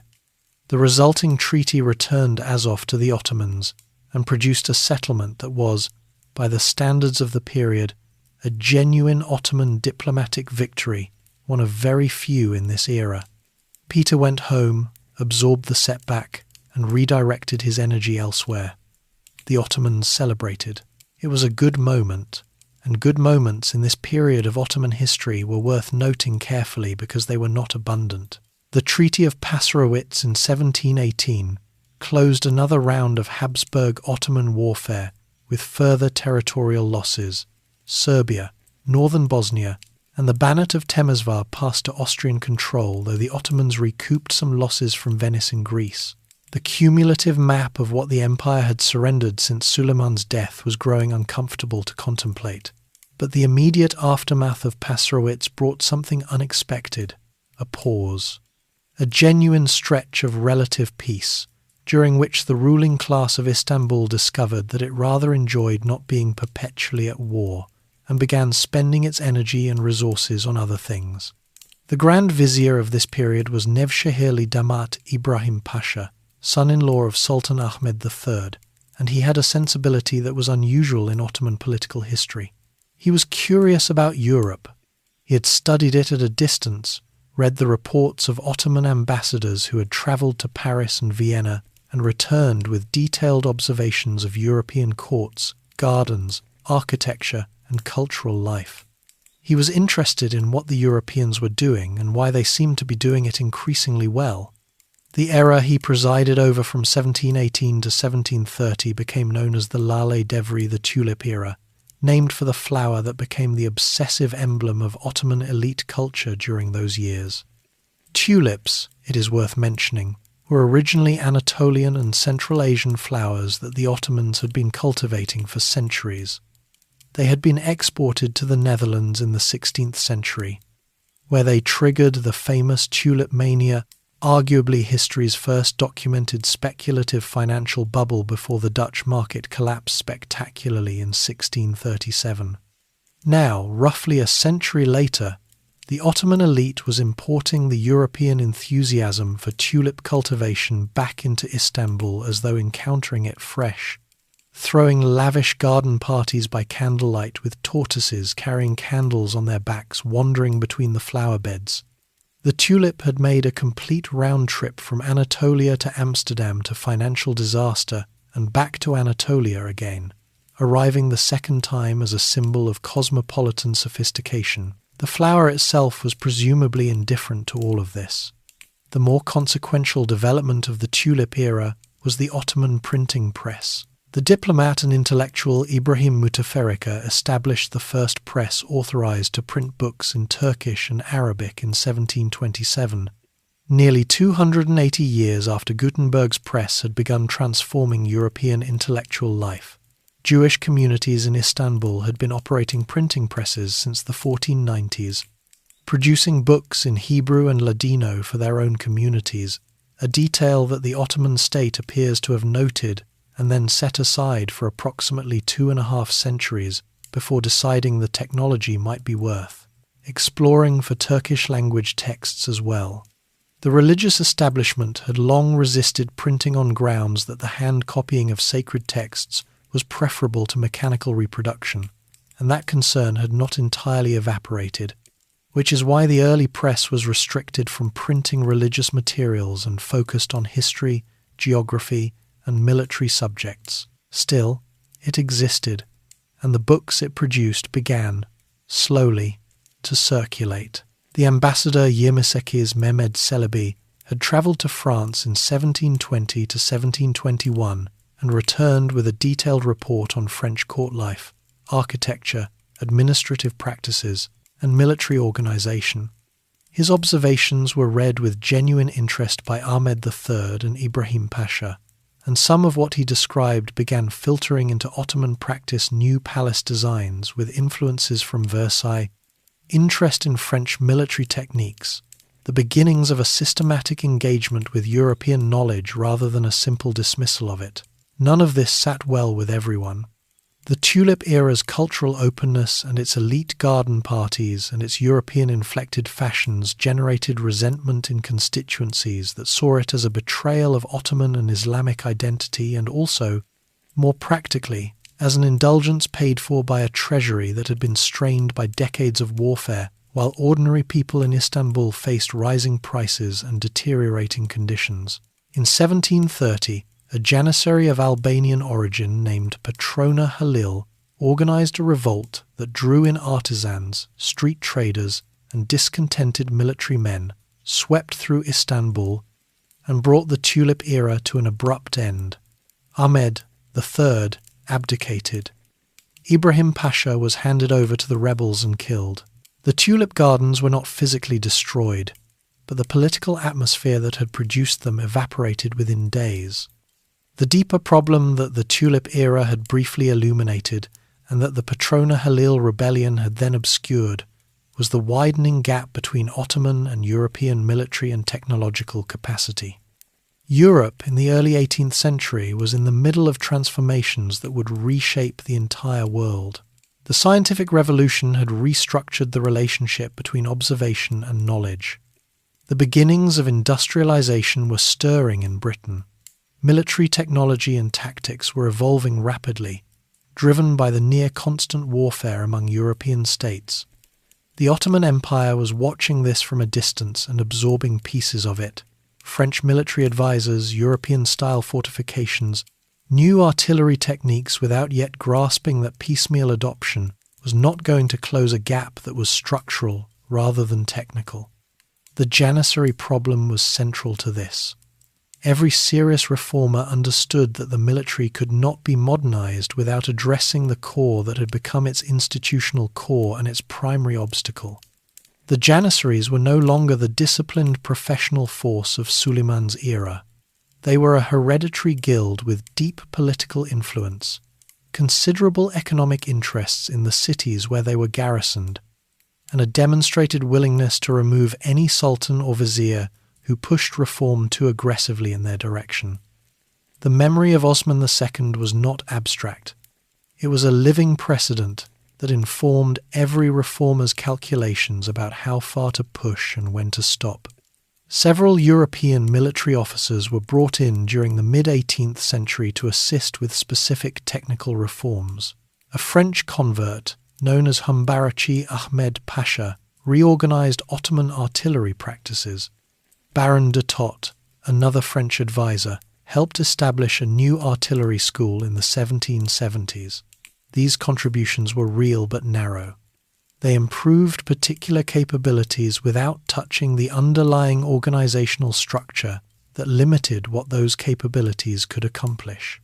The empire kept losing wars to Austria, to Russia, most repeatedly to Russia, and the losses kept producing treaties that conceded more territory, more access, more leverage to the powers pressing against its borders.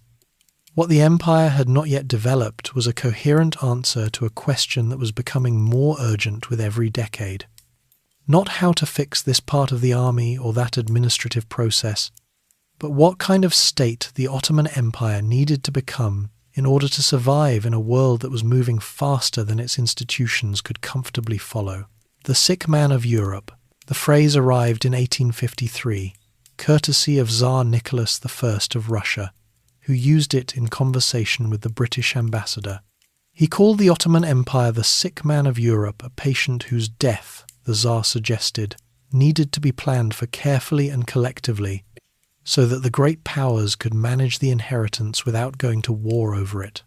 The Ottomans were still very much alive when he said it, and very much aware of what was being said. The phrase nonetheless stuck with a tenacity that suggested it had captured something real, and within a generation it had travelled from diplomatic dispatch to common description. What made it sting was not that it was malicious, though the Tsar was not speaking from concern for Ottoman welfare, but that it was difficult to argue with. The empire in the middle of the 19th century was an entity of extraordinary territorial extent and very genuine fiscal and military fragility, surrounded by powers that were industrializing at a pace it could not match, and harbouring ambitions toward its territory that required very little concealment. Russia wanted access to warm water ports and influence over the Bosphorus. Britain wanted to keep Russia away from the Bosphorus. Austria wanted stability in the Balkans. France wanted commercial access and cultural influence. None of them wanted the Ottoman Empire to thrive. Exactly, they wanted it to weaken in directions that happened to be convenient for each of them. This was the Eastern Question, as European diplomats called it, and it dominated the international politics of the century. Every Ottoman crisis became a European negotiation. Every war the empire fought became an opportunity for outside powers to extract concessions, adjust borders, and expand their own influence in the resulting settlement. The empire was still large enough to matter and already weak enough to be managed, which placed it in precisely the position that great powers found most useful dependent, indebted, and in constant need of support that came with conditions attached. The seeds of this situation had been planted in the century before. Napoleon's invasion of Egypt in 1798 had been alarming, less for its military consequences. The French were eventually expelled than for what it demonstrated. A European army had moved through the heart of Ottoman territory without the empire being able to stop it with any speed or effectiveness.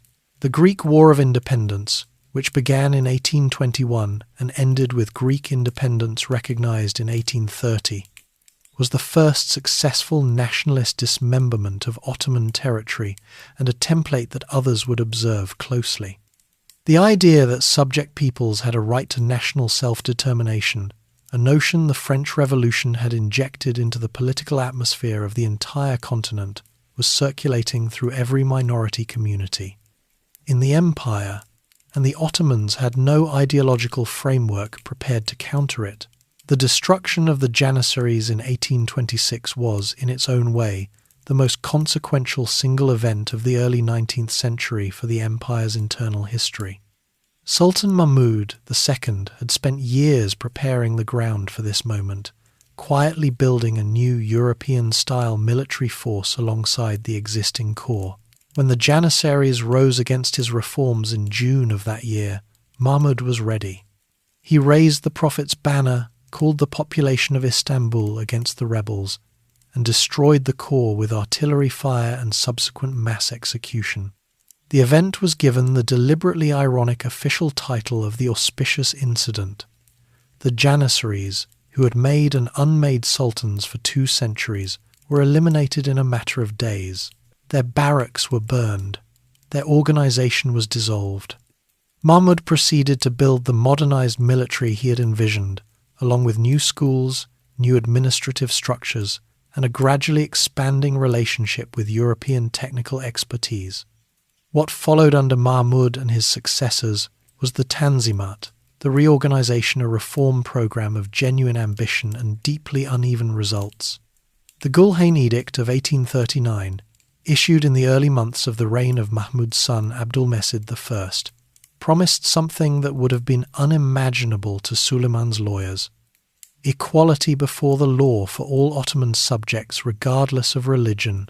Muslims, Christians and Jews were to have the same legal standing, the same protections and the same obligations. New courts applying new civil and commercial codes based on European models were established. New schools were opened on European pedagogical patterns, a postal system, a telegraph network, new roads.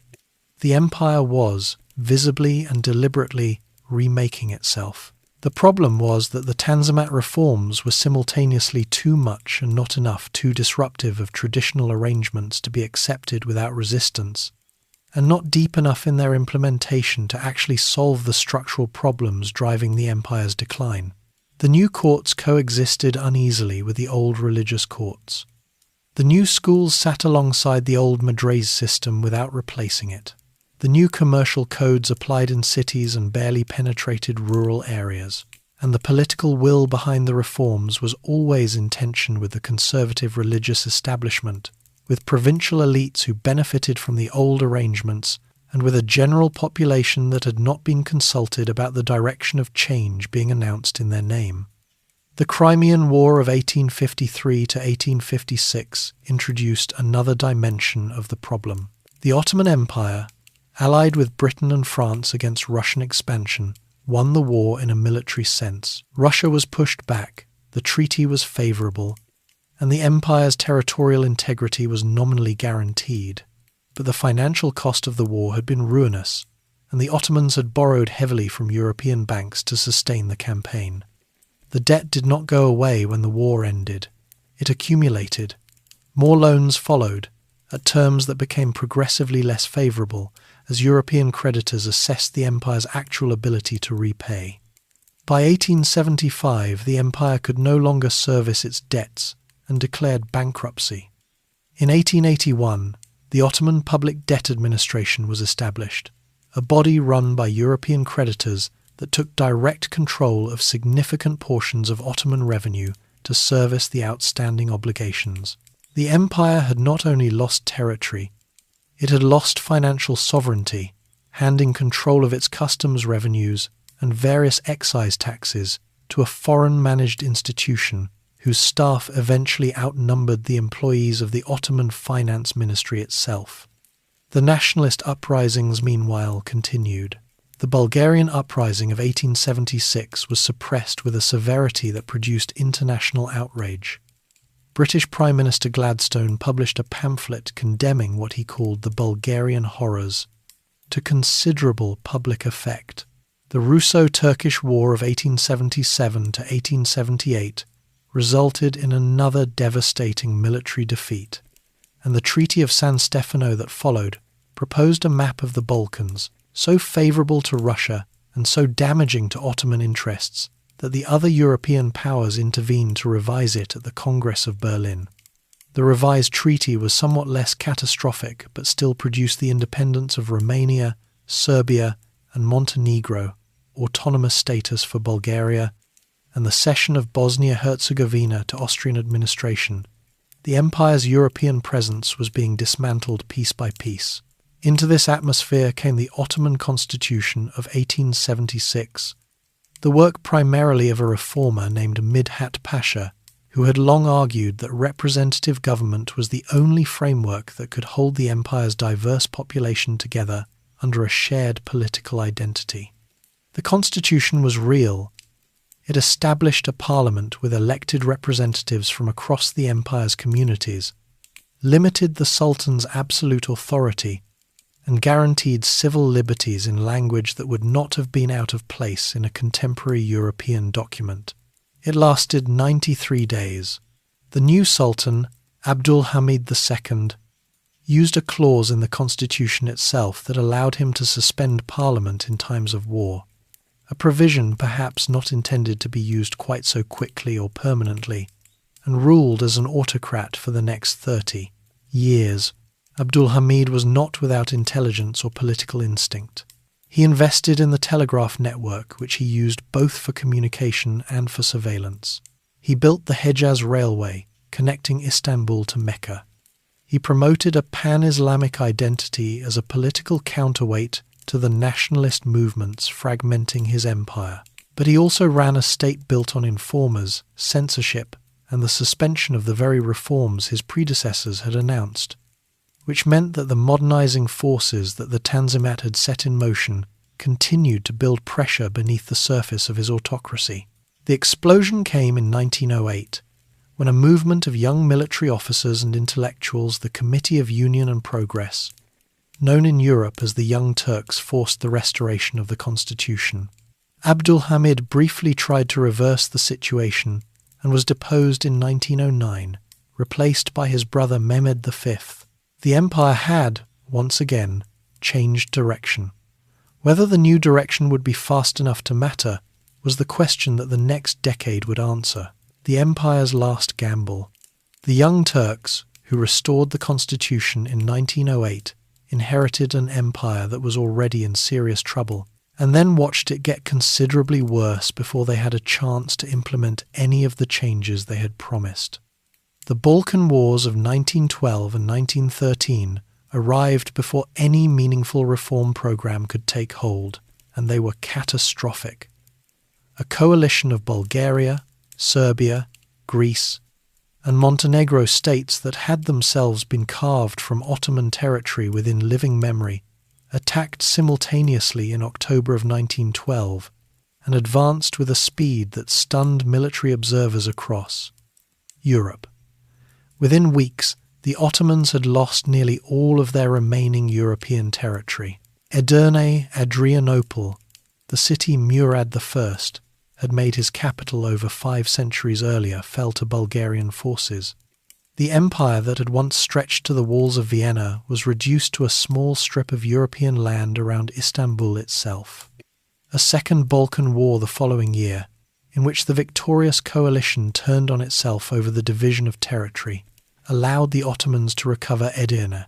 It was a limited consolation.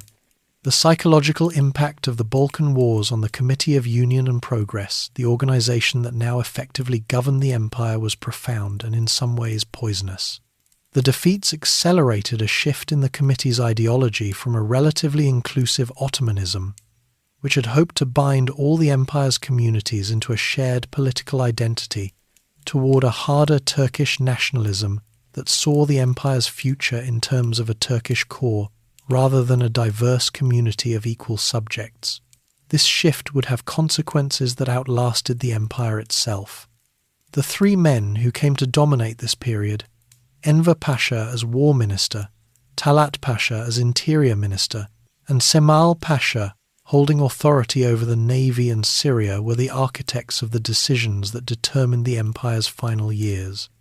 Of the 3, Enver was the most ambitious, the most ideologically driven, and the most willing to take risks of the kind that could not be recovered from if they failed. He admired German military organization, had trained with the German army, and believed that an alliance with Germany offered the empire its best chance of reversing its losses and building toward a pan-Turkic empire reaching eastward into Central Asia. The secret alliance with Germany was signed on the 2nd of August, 1914, 2 days before Germany declared war on France. 2 German warships, the Goeben and the Breslau, were in the Mediterranean when the war began, pursued by British naval forces. They were permitted to enter Ottoman waters and were formally transferred to the Ottoman Navy, their German crews remaining aboard under Ottoman flags with new Turkish names assigned to the vessels. In late October 1914, this fleet bombarded Russian ports on the Black Sea. The Ottomans had not formally declared war. They had simply fired on Russia, and the result was the same. The logic of entering the war was, from a certain perspective, not entirely irrational. Britain, France, and Russia, the powers on the other side, had all spent decades chipping away at Ottoman territory or demanding concessions. There was little reason to believe that an Entente victory would treat the Ottoman Empire generously. Germany, at least, was offering something: military support, equipment, training, and the possibility of recovering lost territory if the Central Powers won. It was a gamble, but the Empire's leadership had concluded that standing aside would simply mean losing more slowly. The Gallipoli campaign of 1915 was the one major bright spot in the Empire's wartime military record. Britain and France launched an assault on the Dardanelles Strait in February and landed troops on the Gallipoli Peninsula in April, aiming to take Istanbul, knock the Ottomans out of the war, and open a supply route to Russia. The defense of Gallipoli was ferocious and, ultimately, successful. A relatively unknown lieutenant colonel named Mustafa Kemal commanded the forces at a critical sector of the front and held his position against repeated assaults, reportedly telling his troops that he was not ordering them to attack, but ordering them to die, that the time they bought with their lives would allow reinforcements to arrive. The Allied forces, having suffered enormous casualties on both sides, withdrew in January 1916. It was one of the most significant Allied failures of the entire war, and it produced a genuine Ottoman military hero in Mustafa Kemal. The other fronts were far less successful. Enver Pasha personally led a winter offensive against Russia in the Caucasus in 1914 to 1915, advancing through mountain terrain in temperatures far below freezing without adequate supplies or preparation. The campaign at Sarikamish was a disaster of a scope that is difficult to fully convey of the roughly 90,000 Ottoman soldiers who began the operation. The vast majority were lost to combat, frostbite, starvation, and disease. It was one of the worst military catastrophes in Ottoman history, and it was the direct result of Enver's refusal to listen to the officers who told him the operation was impossible in those conditions. It was in the aftermath of this Caucasus disaster, in the spring of 1915, that the Committee of Union and Progress authorized the deportation of the Armenian population of Anatolia. The Armenians were a Christian minority who had lived in eastern Anatolia for millennia, and the CUP leadership, which had already been moving toward an exclusionary Turkish nationalism, accused the community as a whole of disloyalty and potential collaboration with Russia during the Caucasus campaign. In April of 1915, the deportation orders went out. Armenian men were taken first, typically killed in groups away from the villages. Women, children, and the elderly were marched southward into the Syrian desert in columns that stretched for miles, with inadequate food, water, or shelter, subject to violence from soldiers and irregular forces along the route. The death toll from the killings, the marches, and the conditions of the desert camps is estimated by most historians at somewhere between 800,000 and 1.5 million people. It was a systematic, organized destruction of a community, and it was ordered and supervised by the Ottoman state. The surviving Armenian population was dispersed into diaspora communities that now exist across the world. The question of how to name and classify these events remains a subject of international political dispute, though the historical evidence of mass atrocity is not seriously contested by scholars.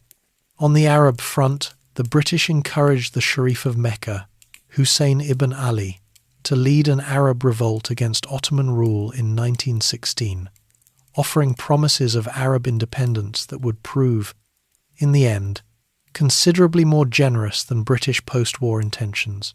The revolt, assisted by British officers including the figure who became known as Lawrence of Arabia, tied down Ottoman forces in the Hejaz and undermined Ottoman claims to leadership of the Islamic world. Baghdad fell to British forces in 1917. Jerusalem fell in December of the same year. By 1918, the empire's military position in the Arab provinces had collapsed entirely. The end came in the autumn of 1918. British General Edmund Allenby's forces broke through Ottoman lines in Palestine in September with an operational elegance that the exhausted and demoralized Ottoman armies could not respond to. The front simply dissolved. The Armistice of Mudros, signed on the 30th of October 1918, ended Ottoman participation in the war. The terms were severe. Allied forces would have the right to occupy strategic points. The army would demobilize. The Bosphorus would be open to Allied ships. Within weeks, Allied warships were anchored in Istanbul harbour. Enver, Talat, and Semel, having brought the empire into the war, presided over its military disasters and authorized the destruction of the Armenian community, fled Istanbul in the early hours of the 3rd of November, 1918, aboard a German submarine. They slipped out of the city they had governed while it was still dark. All three would be assassinated within a few years by Armenian avengers operating across Europe and Central Asia in what became known as Operation Nemesis, organized by the Armenian Revolutionary Federation. None of them lived to see 1923. The empire they left behind was occupied, bankrupt, and on the verge of formal dismemberment. The Treaty of Sèvres, negotiated in 1920, proposed to partition Anatolia itself among Greece, Armenia, France, and Italy, leaving a small Turkish rump state in the interior. It was the final accounting 6 centuries of empire reduced to a negotiating text that divided the heartland among the victors. Signing it seemed, to many Ottomans, like the last act of a very long story. But the story had one more chapter, and it was already beginning, in a city called Samsun, where an officer who had defended Gallipoli had just arrived by boat. The Long Shadow.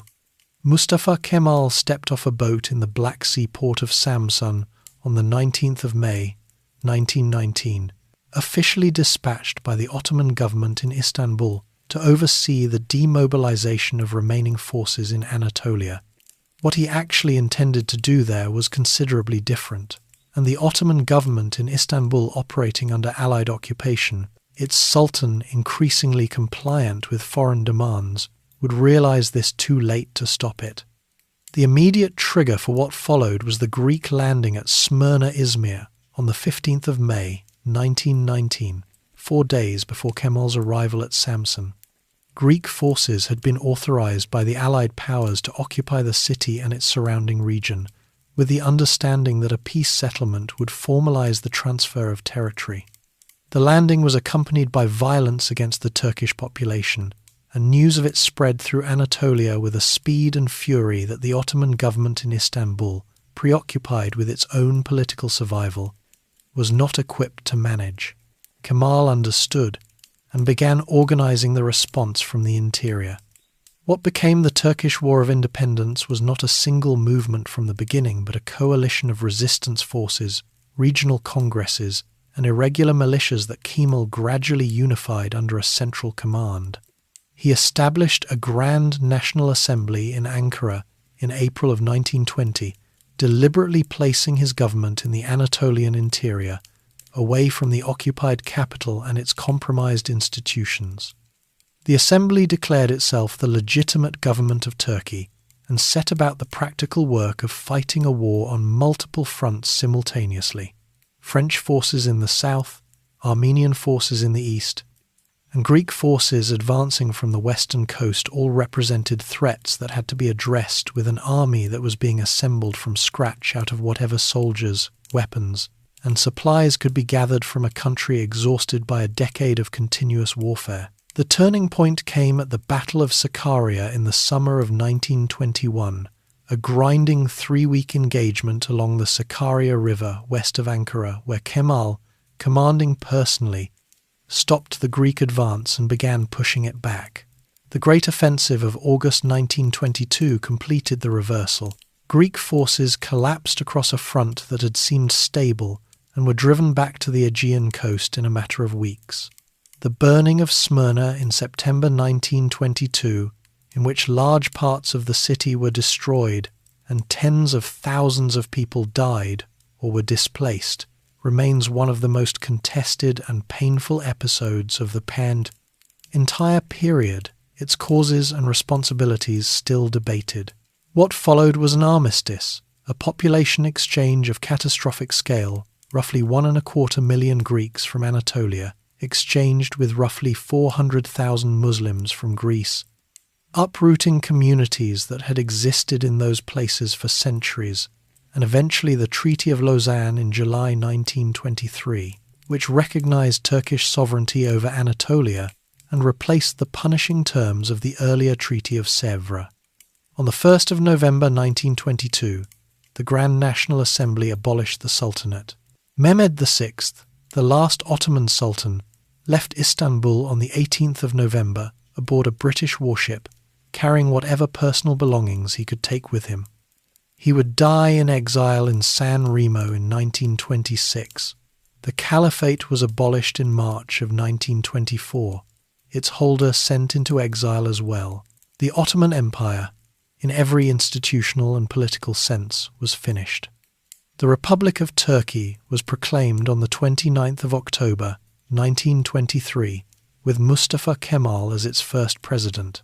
What followed under Kemal, who would receive the surname Ataturk, meaning father of the Turks, under the surname law of 1934, was a transformation of Turkish society so comprehensive and rapid that it remains difficult to fully categorize. The legal system was replaced wholesale with a new civil code based on Swiss law. The fez, which had itself been introduced by Mahmud II in 1829 as a modernizing replacement for the turban, was banned and replaced with Western-style brimmed hats, completing a cycle in which a hat introduced to signal modernity had become, within a single century, a symbol of backwardness requiring replacement by yet another hat. Religious courts were abolished. Sufi orders were closed. The Islamic calendar gave way to the Gregorian calendar. The alphabet reform of 1928 was perhaps the most striking act of the entire program. Ataturk decreed that Turkey would abandon the Arabic script it had used for centuries and adopt a modified Latin alphabet. He gave the country roughly 3 months to complete the transition, after which the old script would no longer be used in official contexts. He then travelled across Turkey personally, setting up a blackboard in village squares and town halls to teach the new letters to farmers, shopkeepers, soldiers, and officials. The president of a republic of roughly 13 million people, giving spelling lessons. The literacy campaign that accompanied the reform was genuine and produced measurable results, though the break it created with the written Ottoman past all of that history, literature, and administrative record, suddenly inaccessible to anyone who had not specifically learned to read the old script, was a loss that Turkish scholars are still working to address. Women received the right to vote in local elections in 1930 and in national elections in 1934, ahead of France, ahead of Italy, ahead of several other European nations that considered themselves considerably more advanced. Ataturk died in 1938 at 57 from cirrhosis. He had spent roughly 15 years remaking a country from the wreckage of an empire, and the Turkey he left behind was recognizably the state that exists today, with all the complications and unresolved tensions that inheritance involves. The Ottoman legacy, however, did not end in 1923. It dispersed. The borders drawn from the collapse of the empire shaped by the Sykes-Picot Agreement between Britain and France, by the various peace settlements, by the decisions of powers who knew the territory primarily from maps, produced the political geography of the modern Middle East. Iraq, Syria, Lebanon, Jordan, Palestine. These borders, imposed on populations with their own complex identities and loyalties, have generated conflicts that were not resolved in the 20th century and remain unresolved in the 21st. The question of what the Ottoman framework held together and what was released when it ended is not an abstract historical exercise. It is a description of the world as it currently exists. In the Balkans, communities that spent centuries navigating Ottoman authority carry that experience in their languages, their food, their architecture, their legal traditions, and in some cases their unresolved grievances. In Istanbul, the mosques of Mimar Sinan still anchor the skyline. The Grand Bazaar still operates. The Topkapi Palace receives visitors from across the world. The food that spread across 3 continents under Ottoman influenced the coffee, the baklava, the various forms of grilled meat, the yogurt-based dishes. The rice preparations is now simply the food of a very large part of the world, its origins largely forgotten by the people eating it. The empire that began with a small tribe on a frontier in northwestern Anatolia in the late 1200s lasted until the second decade of the 20th century. It governed at various points some of the most important territories, cities, and trade routes in the world. It produced extraordinary architecture, sophisticated law, and a model of multi-community governance that was imperfect but real. It also produced violence, exploitation, forced displacement, and atrocities that its successors have not always been willing to fully reckon with. It was, like most human institutions of comparable scale and duration, a mixture capable of both remarkable achievement and genuine cruelty, shaped by the people who led it and the conditions they navigated, leaving a mark on the world that has not faded and will not fade. The tribe that camped in the hills near Sogut 700 years ago could not have imagined any of it, and yet here we are. And so the story of the Ottoman Empire reaches its quiet end not with a single dramatic moment, but with a gradual dissolving into the world it had shaped. 600 years is a long time for anything to last. Longer than most of us can properly imagine. The empire is gone now, but its outline remains pressed into the earth of 3 continents, in the shape of borders, the walls of mosques, the routes of old roads, and the recipes that nobody remembers learning. You have travelled a very long way tonight, from a cold frontier camp in the hills of Anatolia to a republic still finding its footing in a changed world. If you are still awake, there is another story waiting for you on the screen. Go ahead and take a look. And if tonight's journey was one you enjoyed, feel free to like, subscribe, or leave a thought in the comments below. For now, let your shoulders settle, let your breathing slow, and let the rest of the world wait until morning. Good night. Sweet dreams.